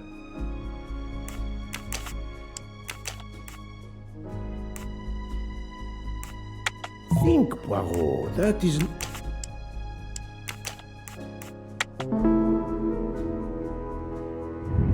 My little grey cells did not let me down.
Where can the killer have gone? The chain lock is broken. Monsieur Michel told me that he broke the chain on the door to get into the room.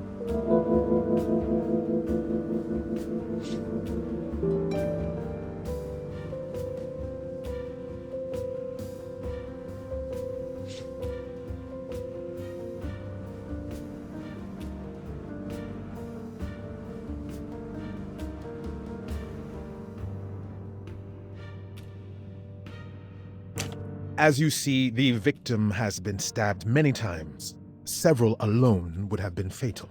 Yes, I agree. An attack most savage. I will, of course, prepare a complete report on my findings. Thank you. I'll take photos.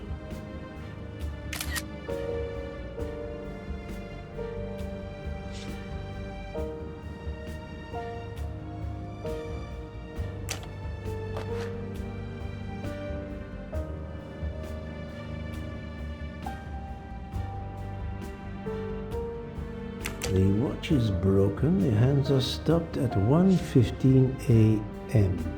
One would expect that to be the time when the attack occurred.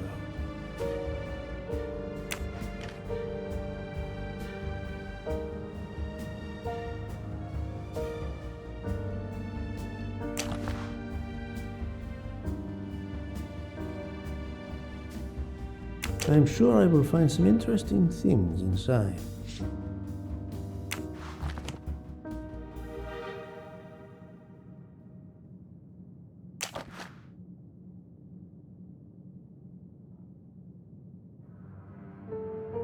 This phone was deliberately smashed.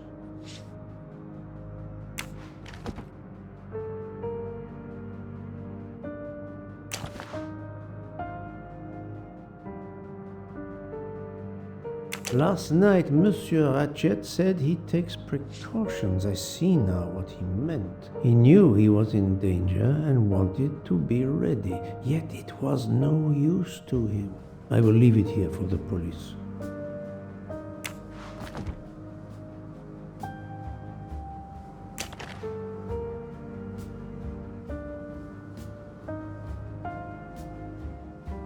Did it belong to Ratchet?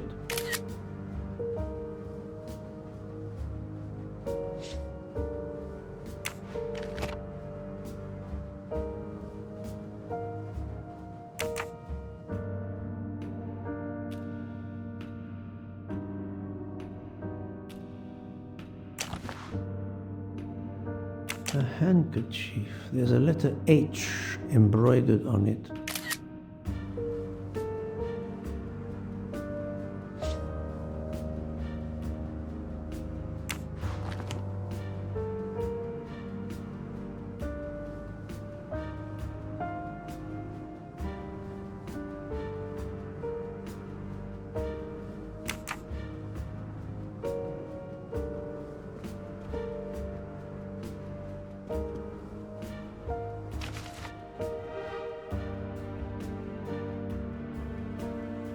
I wonder what could be in this photo. I shouldn't leave until I have finished inspecting the crime scene.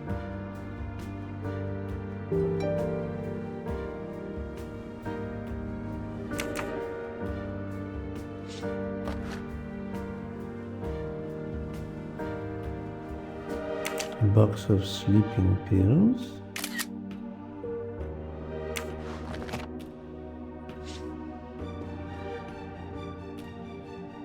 This door communicates with compartment 204. The latch is open on this side.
Not exactly the reading material one would expect of a man like Ratchet.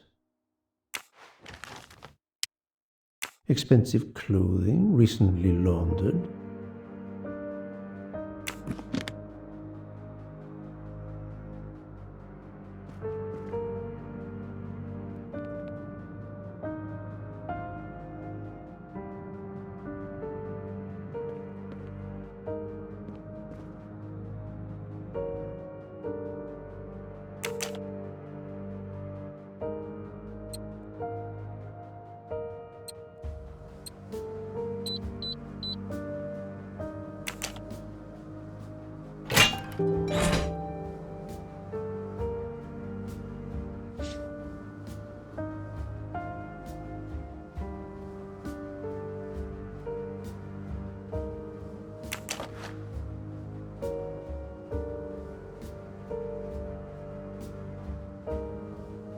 Not very surprising.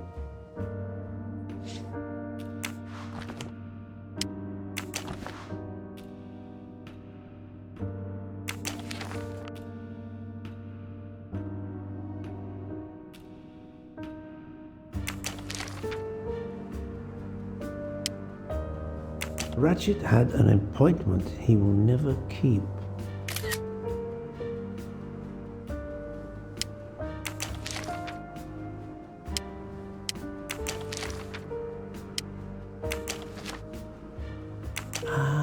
A meeting place on the back of a postcard.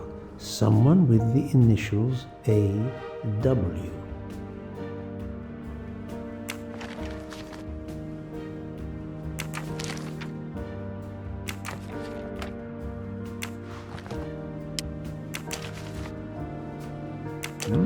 Unusual letter, this.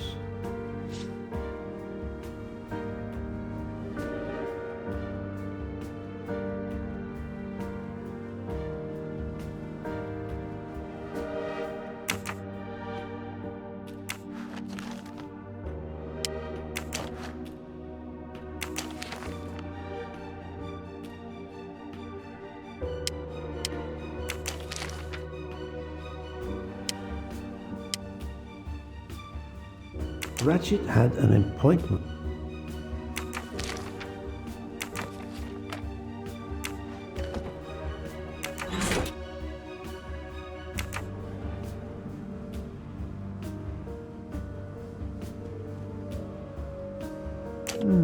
The snow is falling only lightly this morning. The murderer would have left tracks in the snow if he had jumped out the window.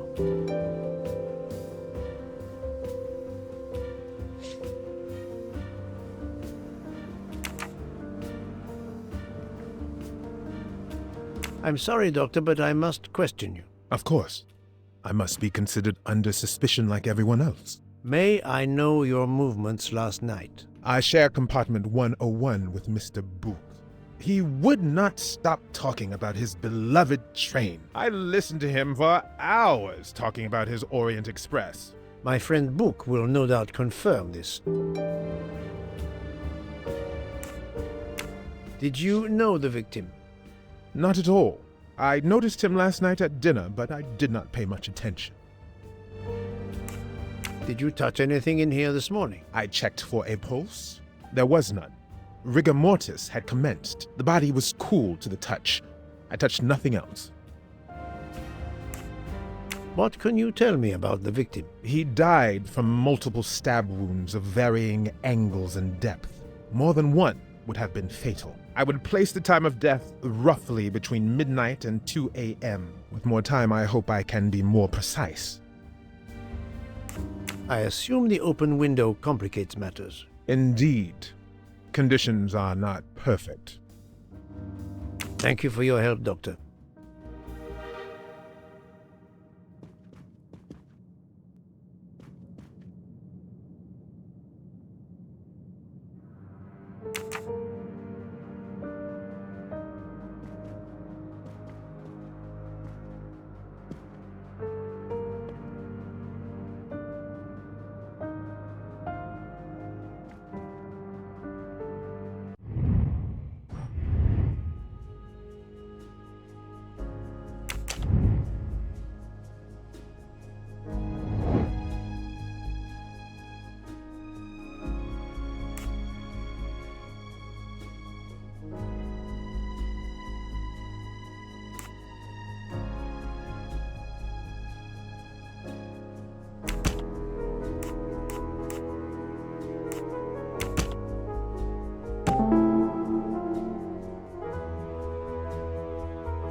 So, the murderer must have exited through Madame Hubbard's room. That's the right answer.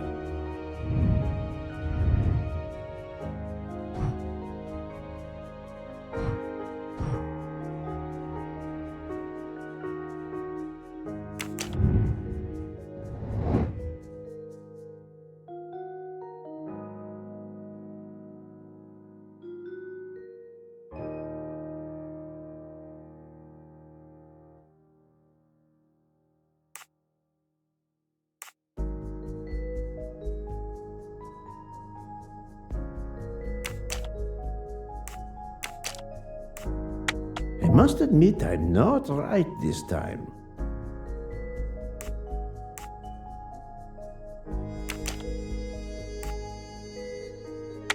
Think, Poirot. That is not a good answer.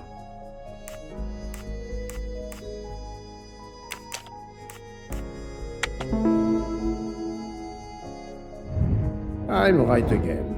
That happens to me a lot.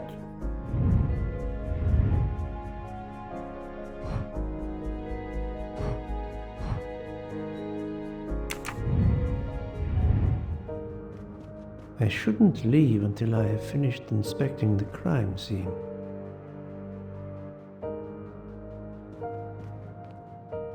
This door communicates.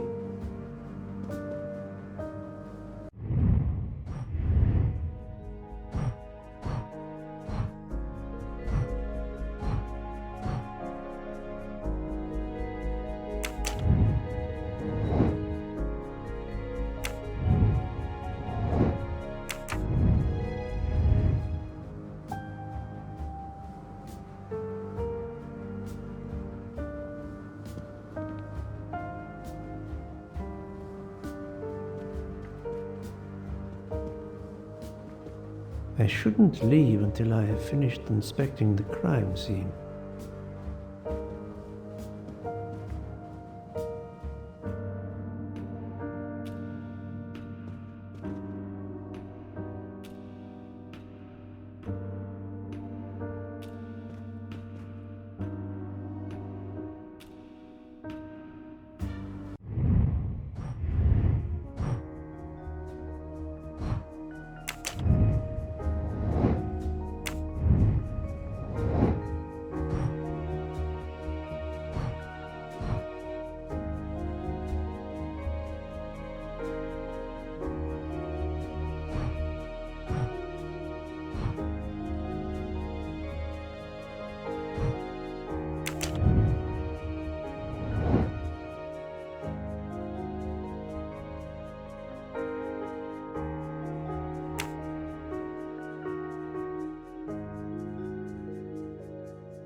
for Daisy.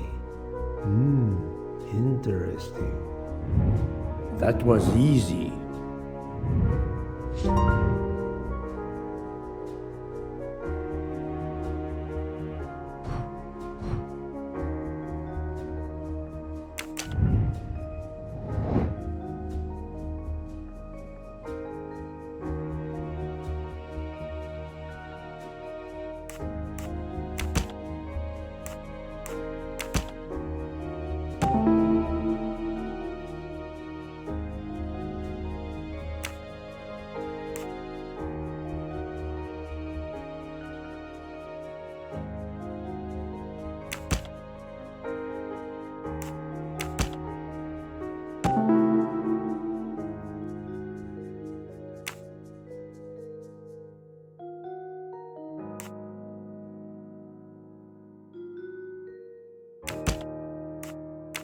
I must admit I'm not right this time. No, not good.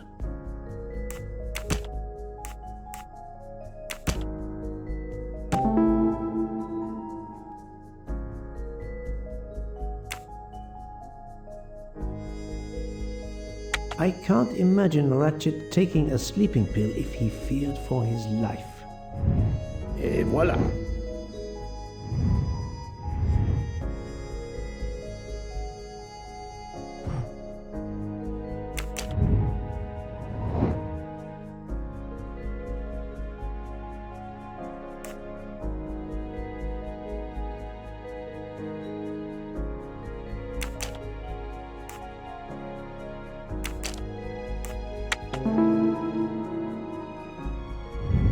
I'm right again.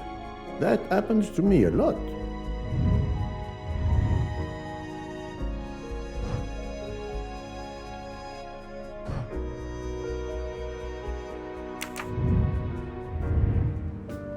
I think I've seen everything I need at the moment. I'm counting on you to finish your analysis. I'll have a more detailed report for you as soon as I can.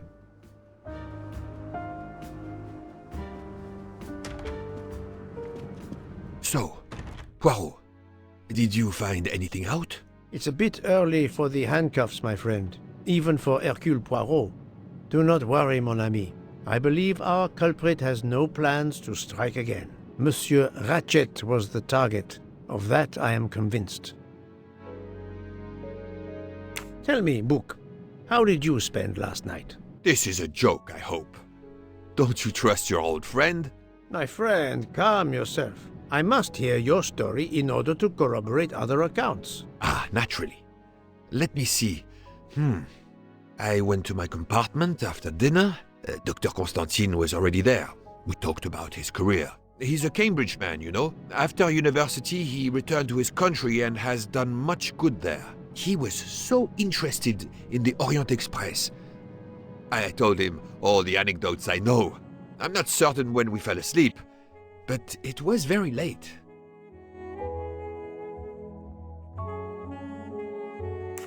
Here is what I have found out. Monsieur Ratchet was stabbed many times. I also found threatening letters in his safe. He had a loaded gun under his pillow, so he was on guard, ready to defend himself. However, there was an empty glass with white residue at the bottom. I suspect a barbiturate. Perhaps he was forced to take it. In any case, I am certain he was unconscious, unable to defend himself. I also found several other items at the crime scene, possibly related to the murder. They must be investigated. By all means, Poirot. As fast as you can. I also found liquid for an electronic cigarette, but I could not find a vape. This might belong to the murderer. This criminal is an amateur.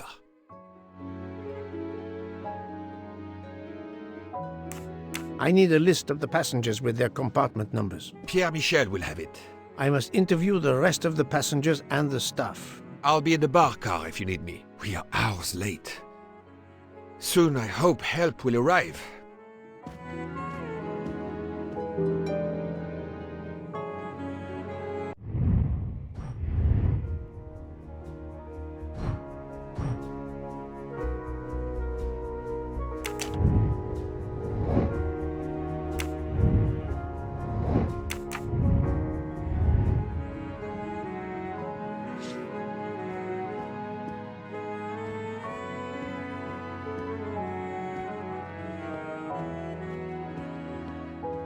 Monsieur Michel, I must ask you a few questions if you don't mind. I will do everything I can to help. First of all, tell me about yourself. Very well. My name, as you know, is Pierre Michel.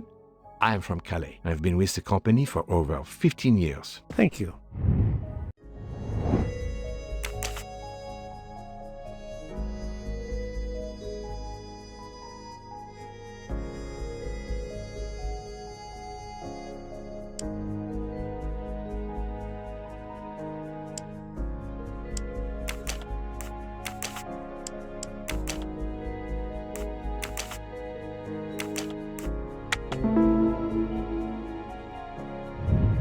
That was easy.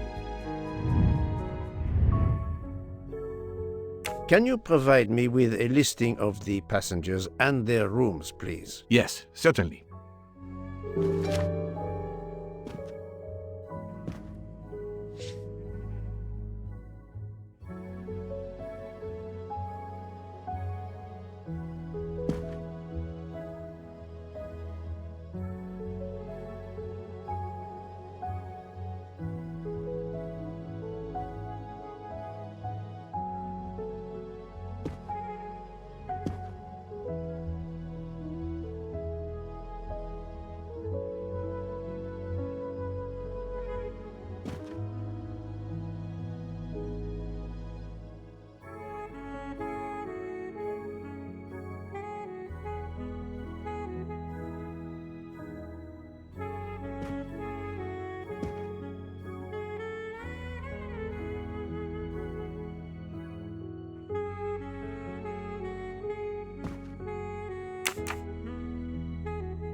Are you a smoker? Indeed. Do you smoke e-cigarettes? No, tobacco only. I would like to reconstruct with your help the events of last night. Monsieur Ratchet retired to bed. When? Almost immediately after dinner, sir. Actually, before we left Belgrade. Did anybody go into his compartment after that? His valet, monsieur. Monsieur Masterman. And then his secretary, the young American gentleman, Monsieur McQueen. And that is the last time you saw or heard of him? No, monsieur. You forget that Monsieur Ratchet rang his bell around 12:40 a.m., soon after we had stopped. I knocked at the door, but he called out in French, "Ce n'est rien, je me suis trompé." I then left to answer another bell that had just rung.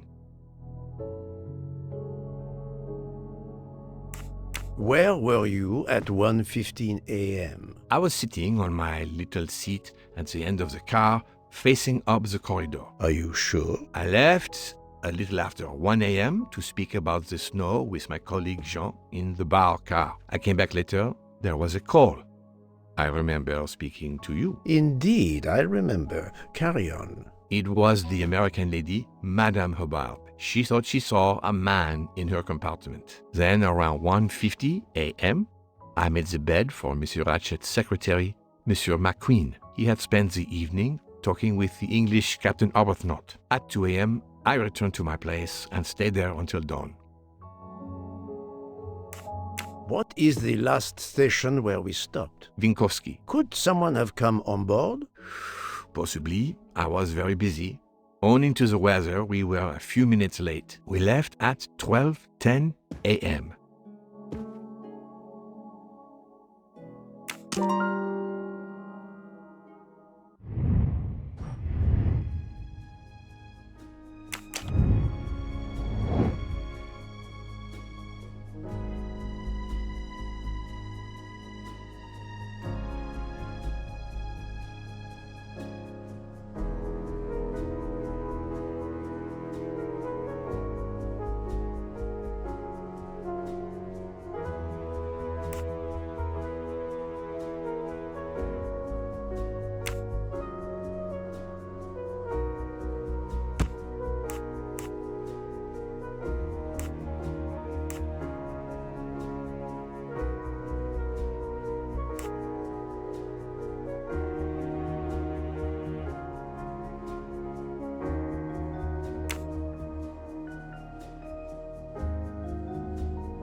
little gray cells did not let me down.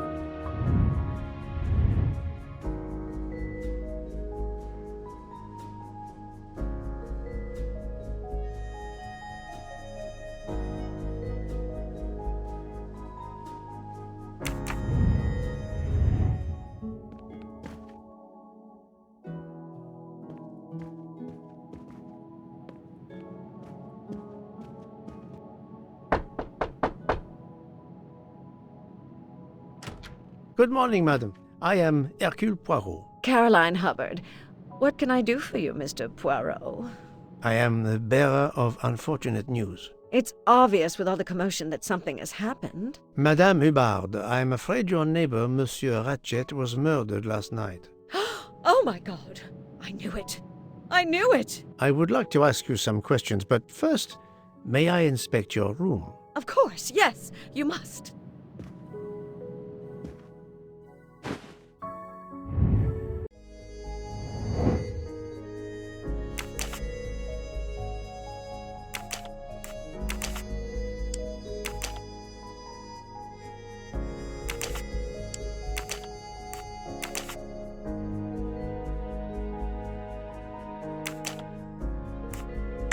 No, not good.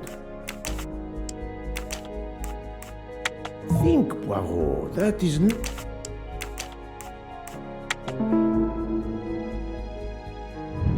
I'm right again. That happens to me a lot.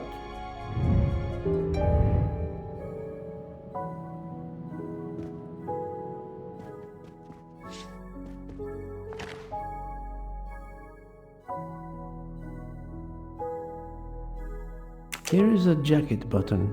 It bears the logo of the Orient Express.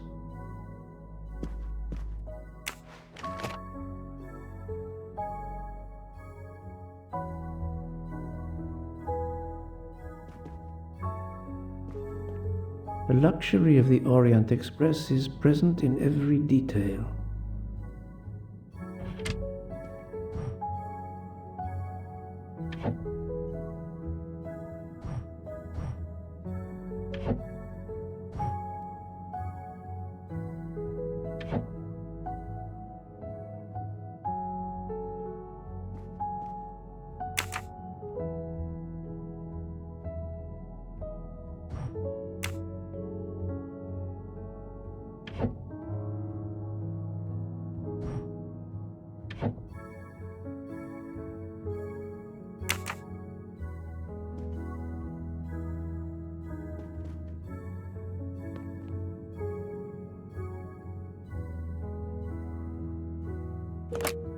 This door connects to Monsieur Ratchet's compartment. It was latched on this side.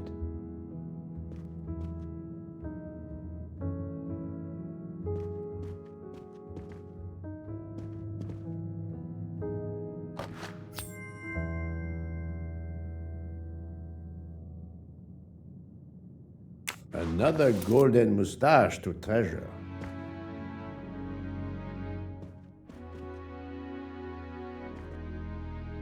Madame, please tell me about last night. The murderer was right here in my compartment. I woke up. All in the dark it was. I was just so scared I couldn't scream. I pressed the call button. I pressed and pressed. I heard footsteps running in the corridor, then a knock on my door. "Come in," I screamed. And I switched on the lights at the same time. And would you believe it? There wasn't a soul there. You think he went back into the other compartment? How do I know where he went? I had my eyes shut tight. The conductor came in. I told the man what had happened, and he didn't seem to believe me. I asked him to search the room, but he found nothing. I told the conductor to look at the door between the compartments, and sure enough, it wasn't bolted. Well, I soon saw to that. I told him to bolt it, then and there. How is it you didn't bolt the door between the two compartments? But I had. Well, as a matter of fact, I asked that Swedish lady, Greta, if it was bolted, and she said it was. How was it you could not see for yourself? I was already in bed, and my toiletry bag was hanging on the hook of the door. I couldn't see the latch from where I was. What time was it when you asked her to do this for you? Oh, it must have been around 10:30 or 10:45 p.m. She'd come along to see if I had an aspirin. But instead of opening my door, she opened Mr. Ratchet's door by mistake. He said something quite rude, like, "Not a chance, lady, you're too old." It shocked her. She came in. I told her where to find the aspirin, and she got it out of my toiletry bag. Poor girl, she didn't have a good night. The same could be said for Monsieur Ratchet. It appears Mademoiselle Olsen may be the last person to see Ratchet alive.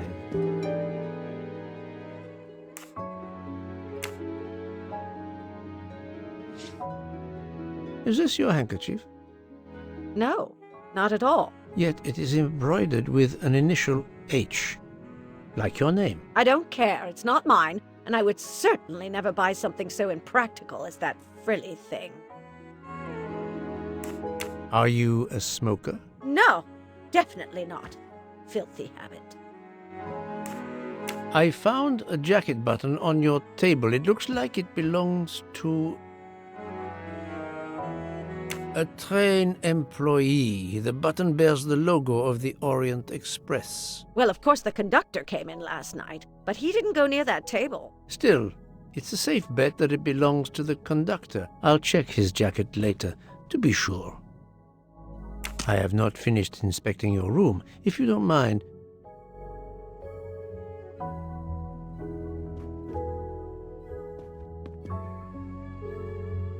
let's see if Mrs. Hubbard was telling the truth about the latch of the connecting door.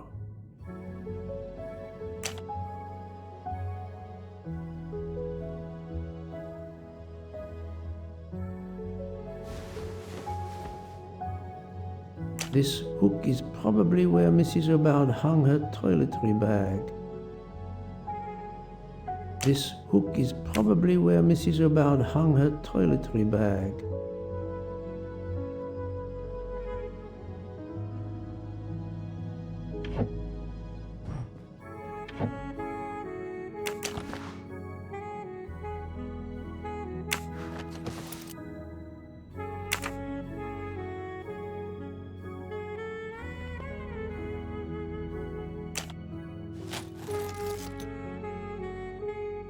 I can see the latch very well from here, even with the toiletry bag attached. I'll have to clear that up with Mrs. Hubbard.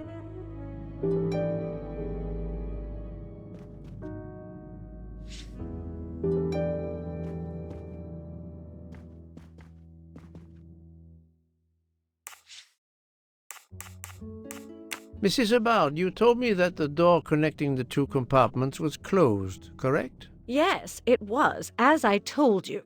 I was already in bed and my toiletry bag was hanging on the hook of the door. I couldn't see the latch from where I was. That's why I asked Miss Olsen to check if it was closed.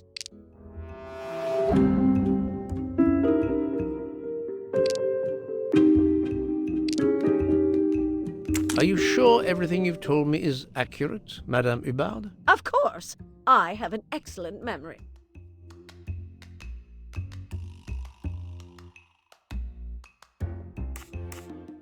Mrs. Hubbard, I tested putting your toiletry bag on the door hook as you told me. From your bed, you can easily see the latch on the door. The toiletry bag does not hide the latch at all. Are you saying I'm lying? It may have been stuck somehow in a different position, or I may not have seen it in the darkness. Or I didn't think to look, you irritating man. Details matter, madame. A man has been most savagely murdered. You will excuse me if I attempt to separate the truth from the false. Forget my toiletry bag and focus on who entered my compartment. Probably after killing Mr. Ratchet. Madame Hubbard is a force to be reckoned with, but I suspect I'm not done with her. Thank you for your assistance, madame.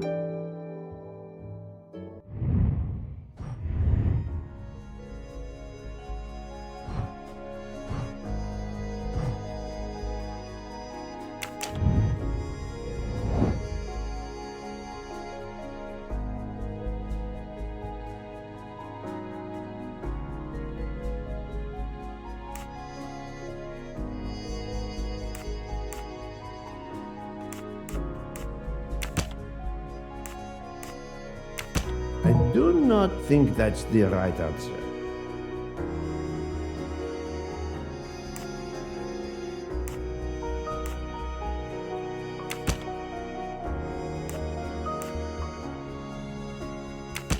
Think, Poirot. That is not a good answer.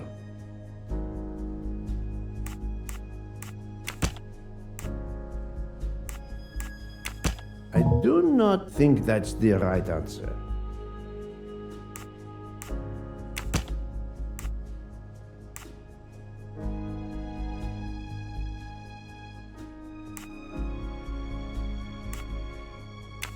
I must admit I'm not right this time.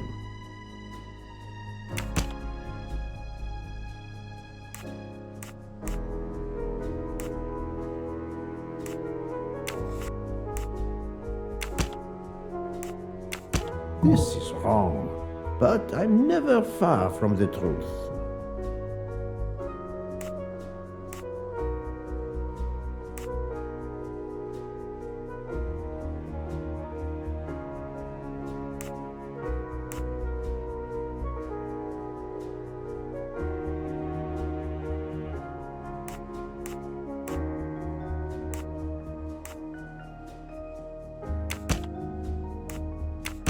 No, not good.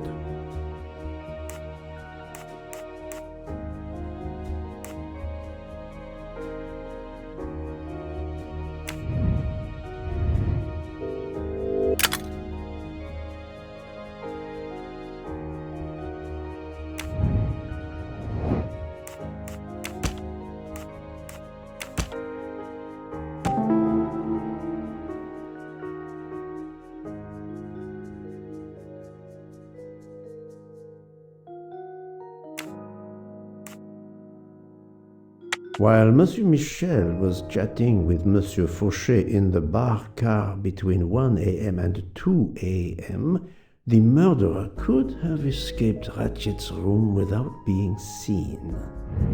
I'm right again. That happens to me a lot.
I believe I am addressing Monsieur Hector McQueen. Guilty as charged. I beg your pardon? Oh, sorry.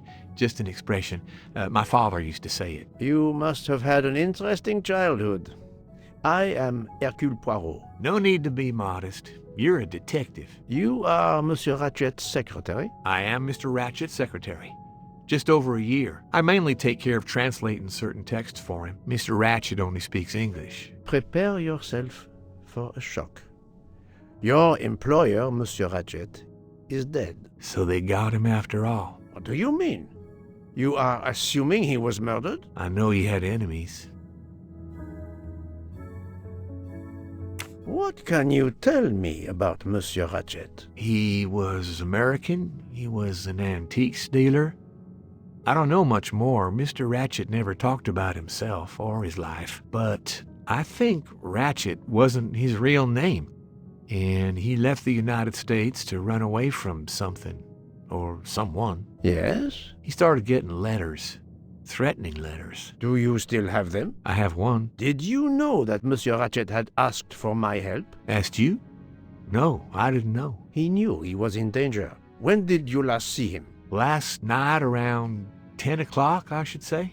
Did you like your employer, Monsieur McQueen? No, I did not. He was, I'm sure, a cruel and dangerous man.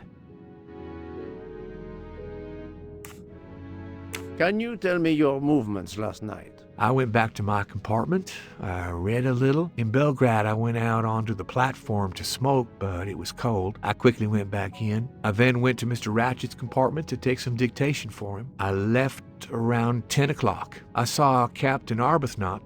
We ended up chatting in my compartment. Then we went out on the platform to quickly stretch our legs at Vinkovsky. He left around 2 o'clock. Thank you. I will need to check Monsieur McQueen's story with Captain Arbuthnot.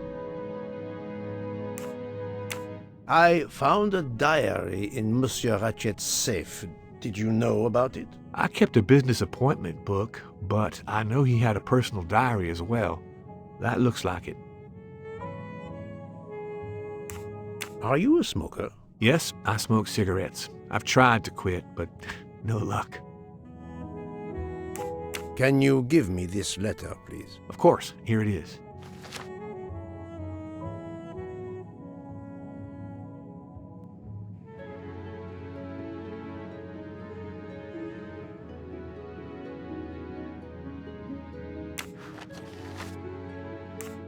Was Monsieur Ratchet a smoker? No, he hated the smell of smoke.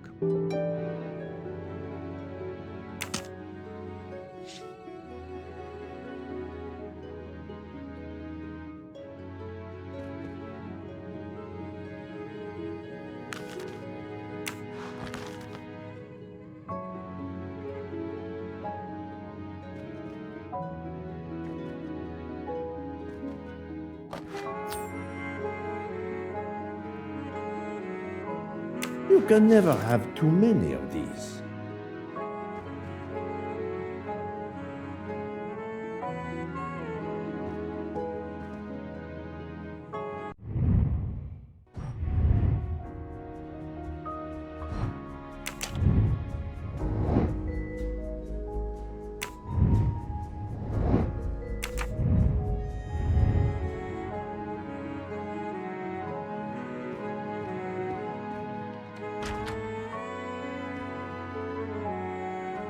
Monsieur Edward Masterman, I believe.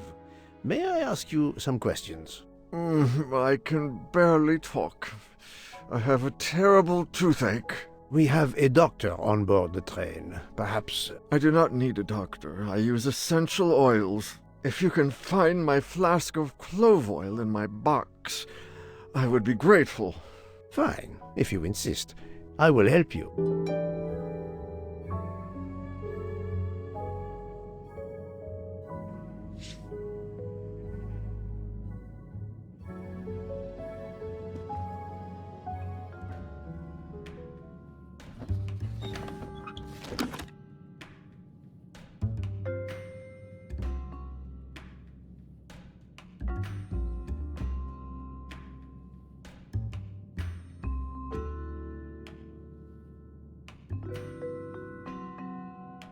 By the smell, I think that the jojoba oil spilled on the other bottles, leaving their labels illegible.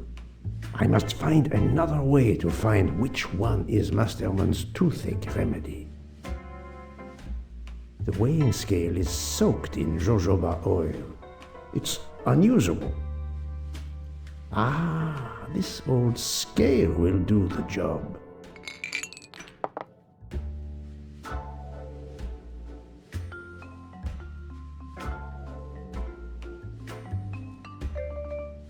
To start, I must first arrange the vials from the lightest to the heaviest.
Now that I know the order, I think that I can easily guess which one is the clove oil.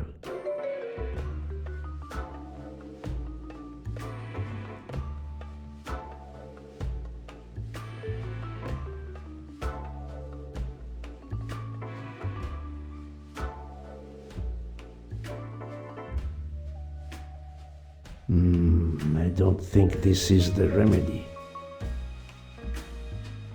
Here is Monsieur Masterman's remedy.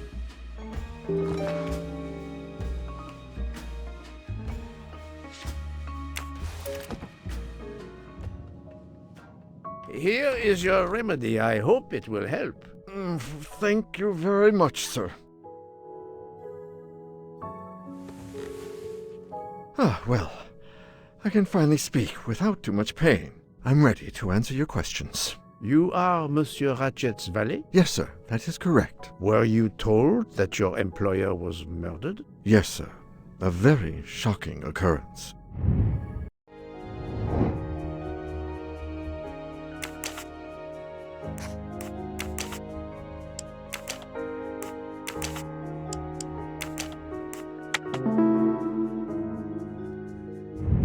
Et voilà.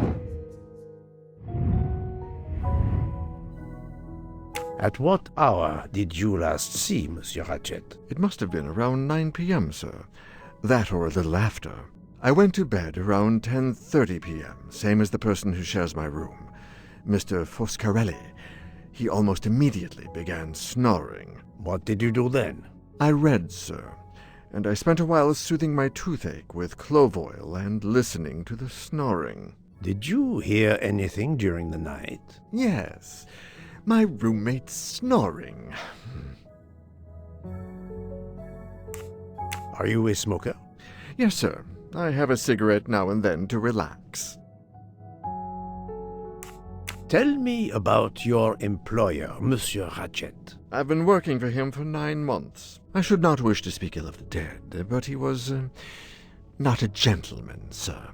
Did you know that he had enemies? Yes, sir.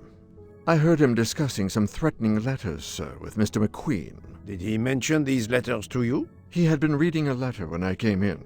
He asked me if I was the one who put it in his compartment. I told him that I had done no such thing, and he should report it to the police at the next station. How did he respond? He laughed, sir. You're joking. I do not joke, sir. Forgive me, I can see you do not. Was he taking sleeping pills? Always when traveling by train, sir. He said he couldn't sleep otherwise. Last night he asked me to give him 2. I did so, along with a glass of water. He dissolved them in the water. Did you see him drink the water? No, sir. I left right after I gave him the pills. Was Monsieur Ratchet a smoker? No. He finds smokers disgusting. Can you tell me again why you gave sleeping pills to Monsieur Ratchet? Yes, I gave him the pills because when he takes the train, he has trouble sleeping. The letter must have worried him. He specifically asked me to prepare the sleeping pills. I didn't see him drink the water with the pills in it.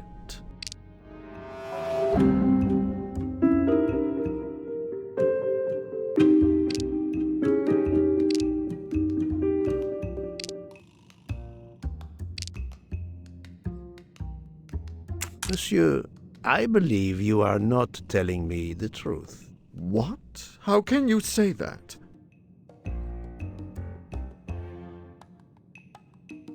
He received threatening letters, one, it seems, last night. Did you know he had a gun under his pillow? And even asked for my help to watch over him? I find it strange that he asked you for sleeping pills when he was afraid for his life and prepared to defend himself. I'm sure I don't know. Maybe to calm his nerves, maybe out of habit. It makes no sense. Wait, please. Isn't it possible that Mr. Ratchet asked me to prepare the pills, but didn't plan to drink them for some reason? It is possible.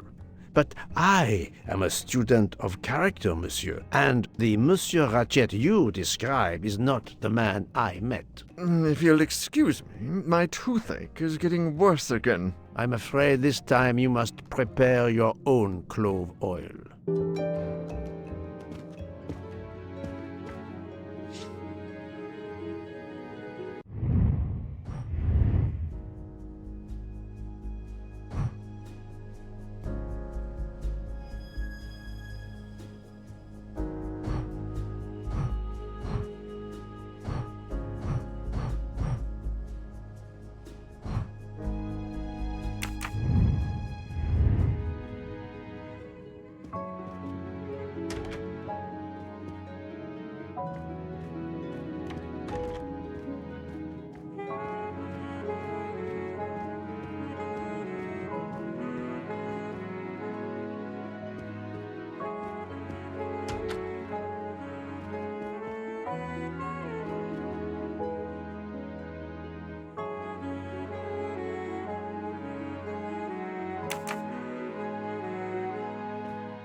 So, Poirot, I hope you are progressing in your investigation. I have not finished yet, but it is progressing, yes.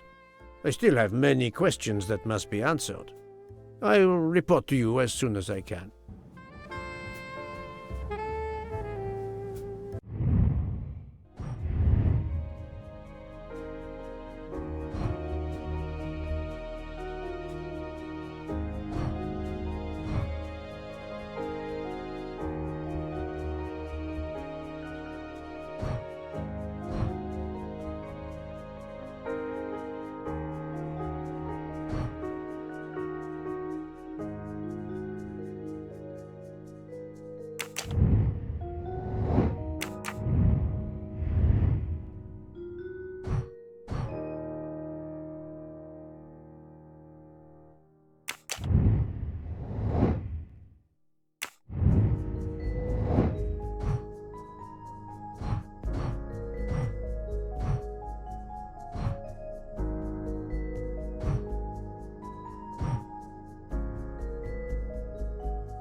According to the information I have, this is a solid choice.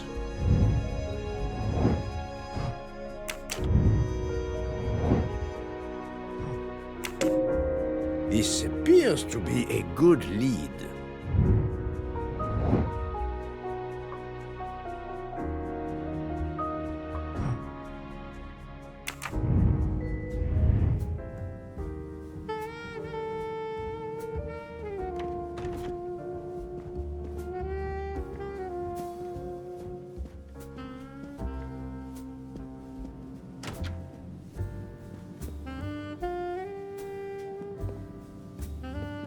The Orient Express bar is certainly well stocked.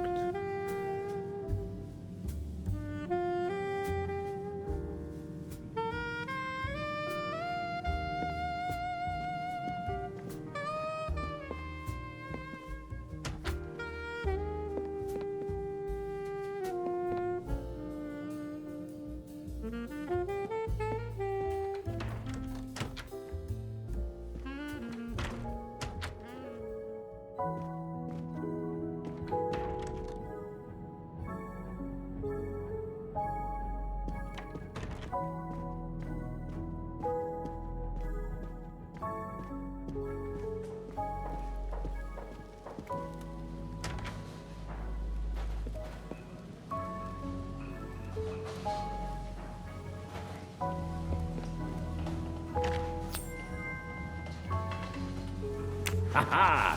Golden mustache.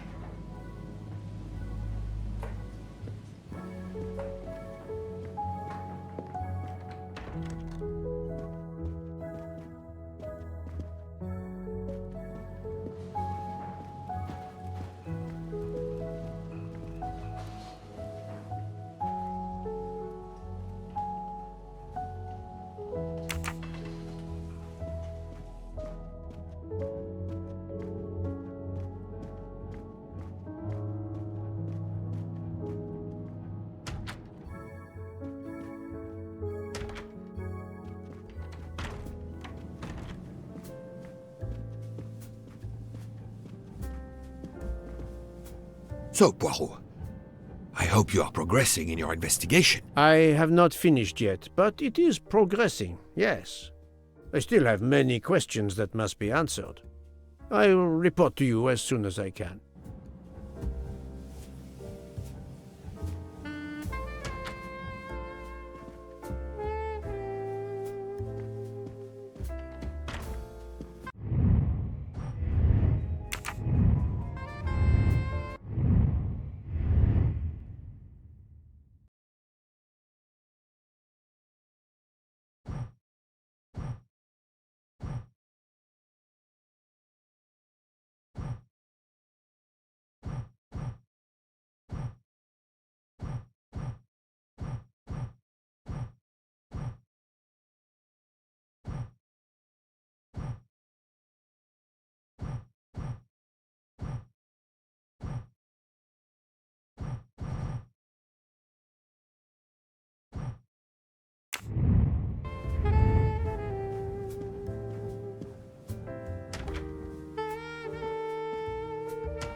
this door connects to. It was latched on this.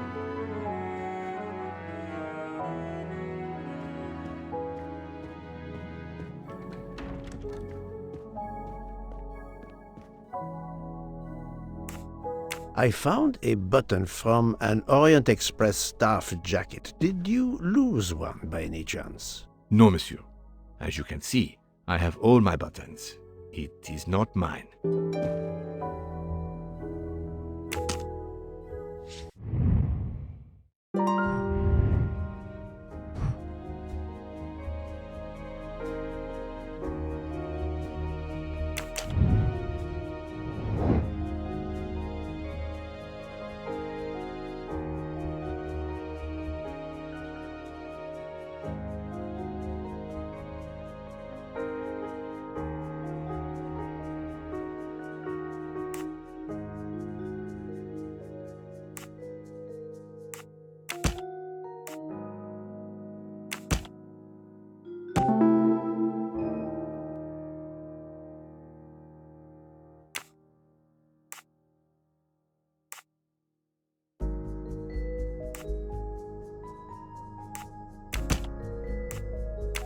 I must admit I'm not right this time.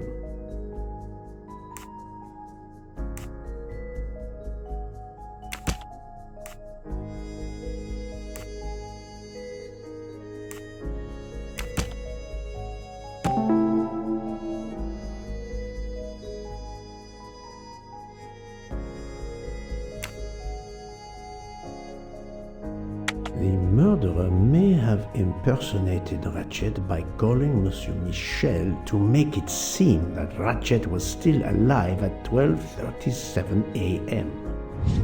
I'm right again. That happens to me a lot.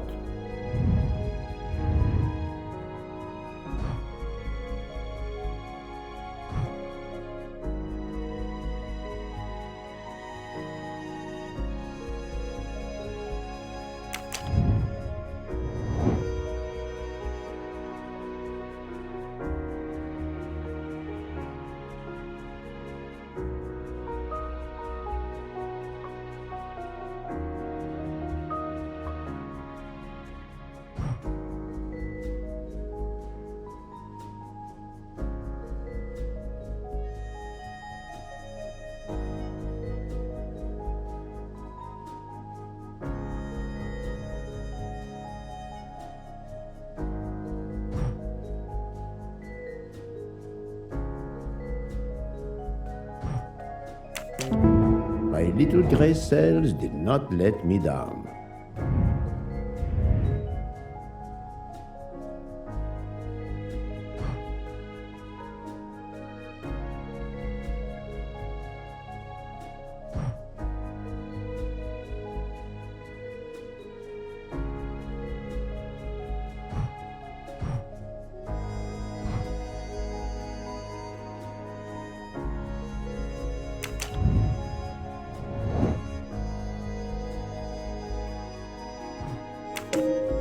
According to the information I have, this is a solid choice.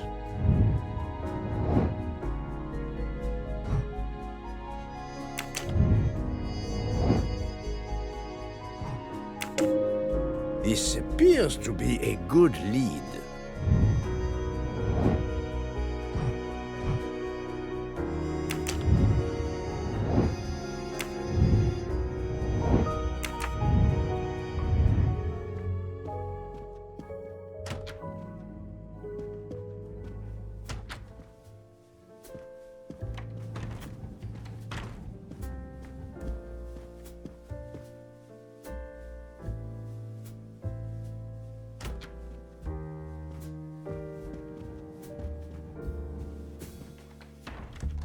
So, my friend, have you found our killer?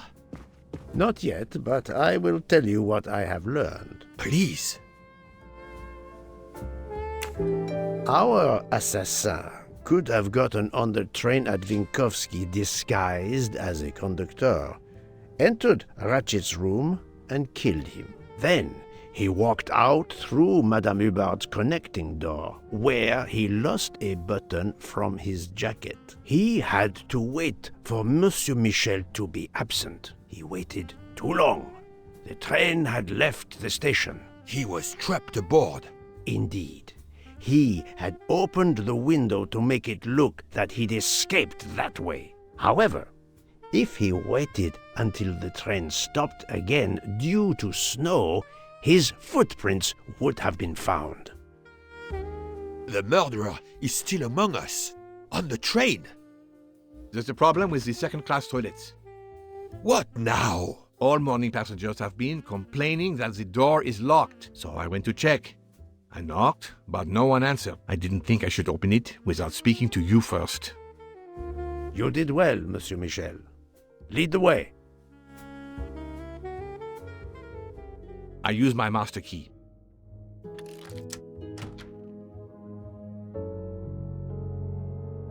But who is she? Is she alive? She is breathing. Then if she isn't dead, isn't she our murderer? That, my friend, is what we must find out.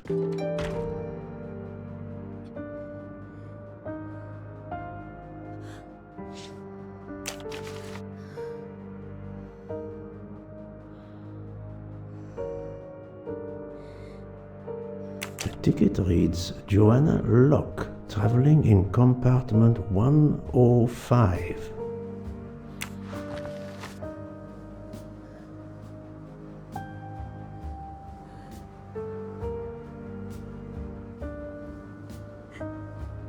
Miss, can you hear me?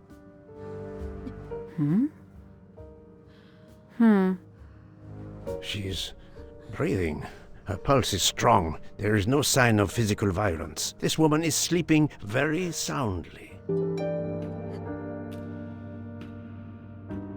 This woman is sound asleep. Given her location, I would say she has been drugged and deposited here. Well, at least it's not another murder on my train. The train is, of course, full. Monsieur, the list I gave you indicates that Hildegard Schmidt shares her compartment. I will want to talk to her later. For now, we will concentrate on this mysterious young lady. Let's return her to her more comfortable bed. Good idea. Pierre, locate this woman's room and fetch the doctor. Yes, sir. I will question her when she wakes up. Please, let me know what you learn. Mademoiselle Locke's compartment is 105. I suggest we return her to her more comfortable bed. Yes, hopefully she will awaken soon.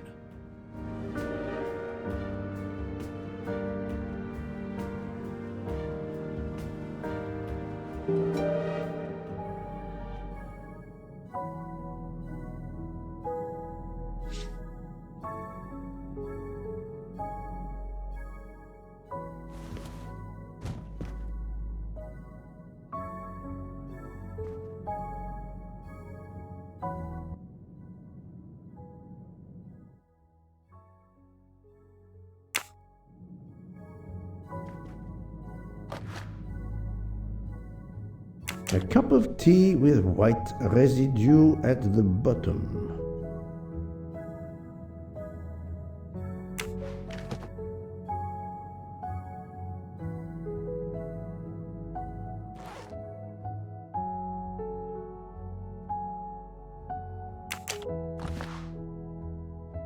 A briefcase and a wagon lit conductor's jacket. And the button is missing.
A briefcase.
A cup of tea.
No, that's mine. I never remember my passwords, so I make them easy ones.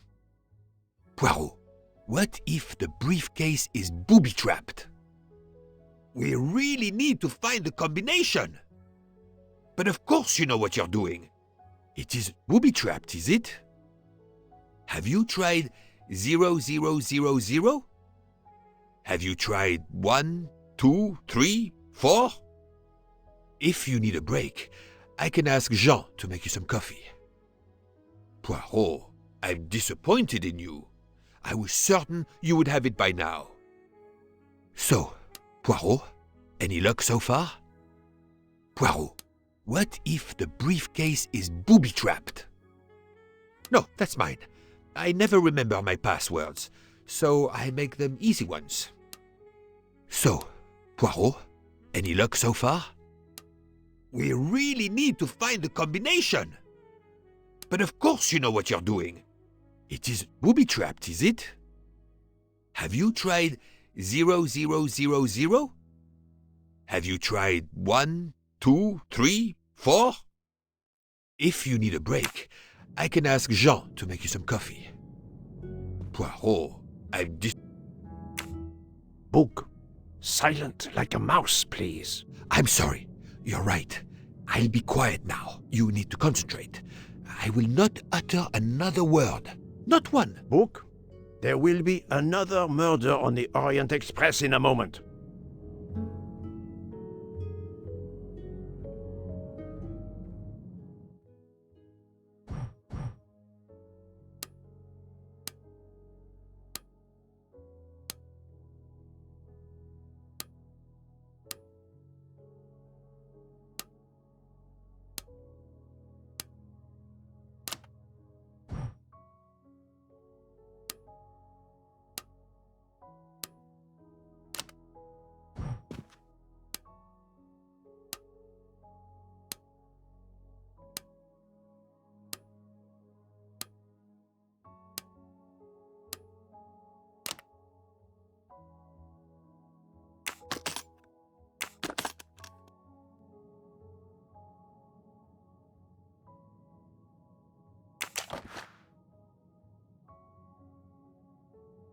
She has a gun. Come, Poirot.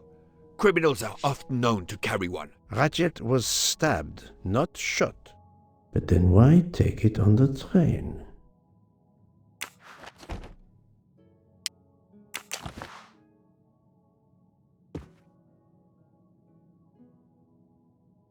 This badge says that Joanna Locke is an American detective with the Berkshire Police Department in Massachusetts. An American police officer? Oh.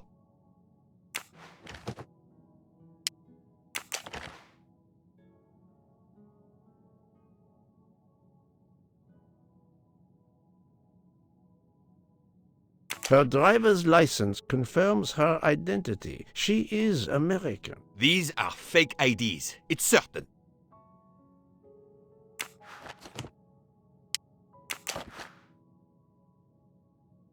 Mademoiselle Locke seems very interested in our victim. Of course. She has studied her target. Possibly.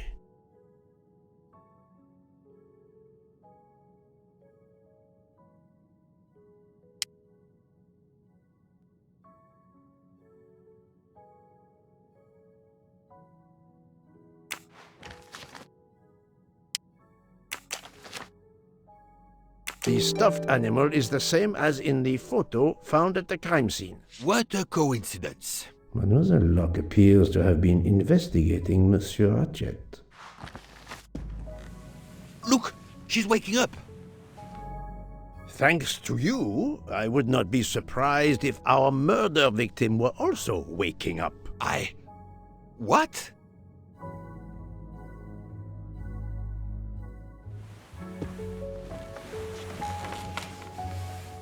Oh, my head.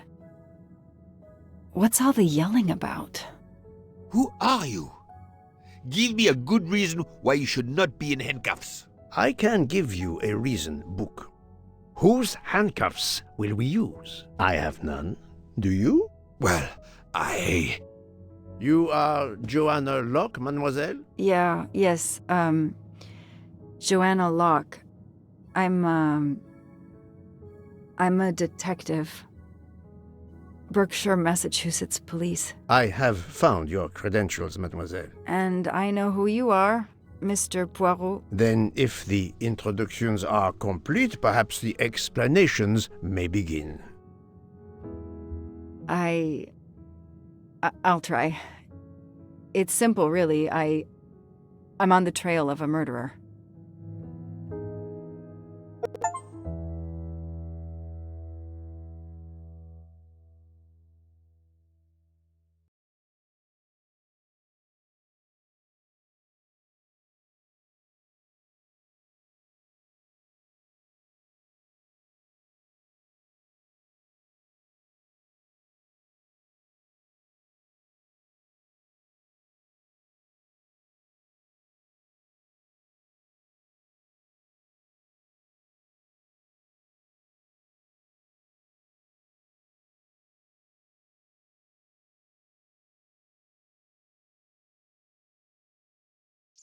I had just been promoted to detective after 5 years on patrol. It was my first time on a major case. It had been a month since Daisy Armstrong was kidnapped. The Armstrongs were desperate for some sign of hope. I was there only for paperwork, to fill in some blanks.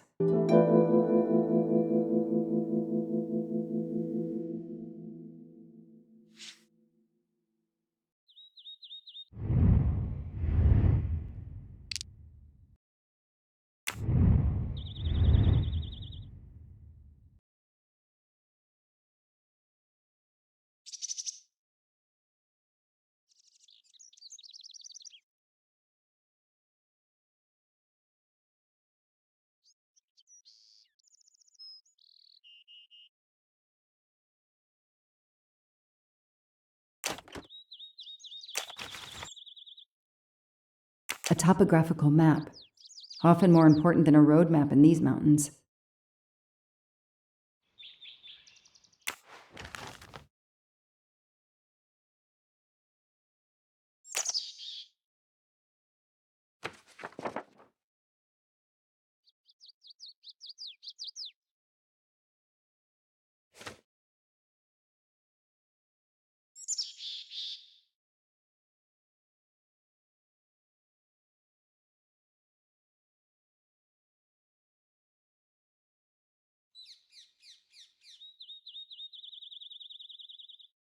The investigation is now part of a pile of investigations, and my captain sent me here just to dot some I's and cross some T's.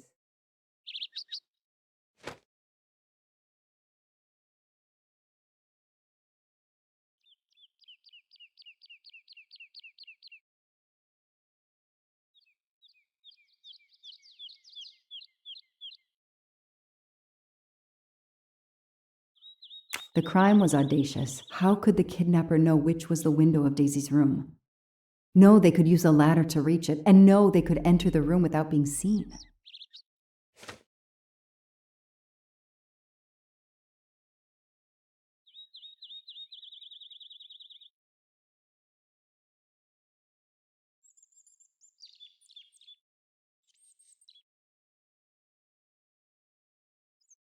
The misspellings are clearly on purpose, and they didn't return the child when the ransom was paid.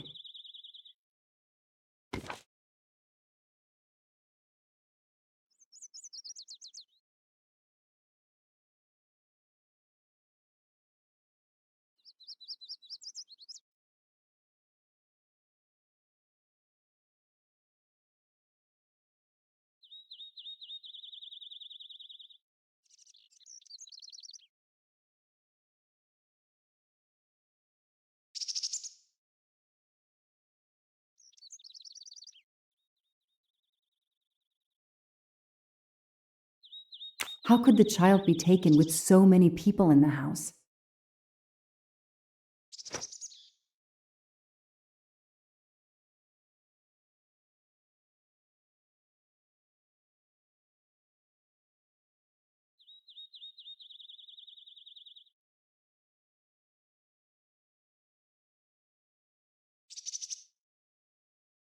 I can't imagine the pain her parents felt when they realized Daisy was gone. How are they going to feel when they realize I have no answers for them? Only more questions.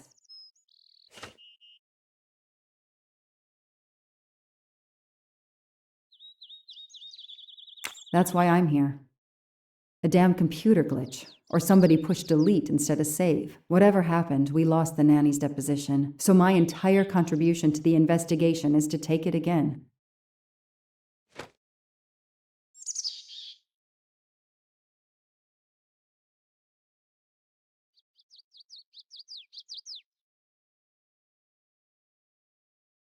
The phone record of the night of the kidnapping. The last call was for 911.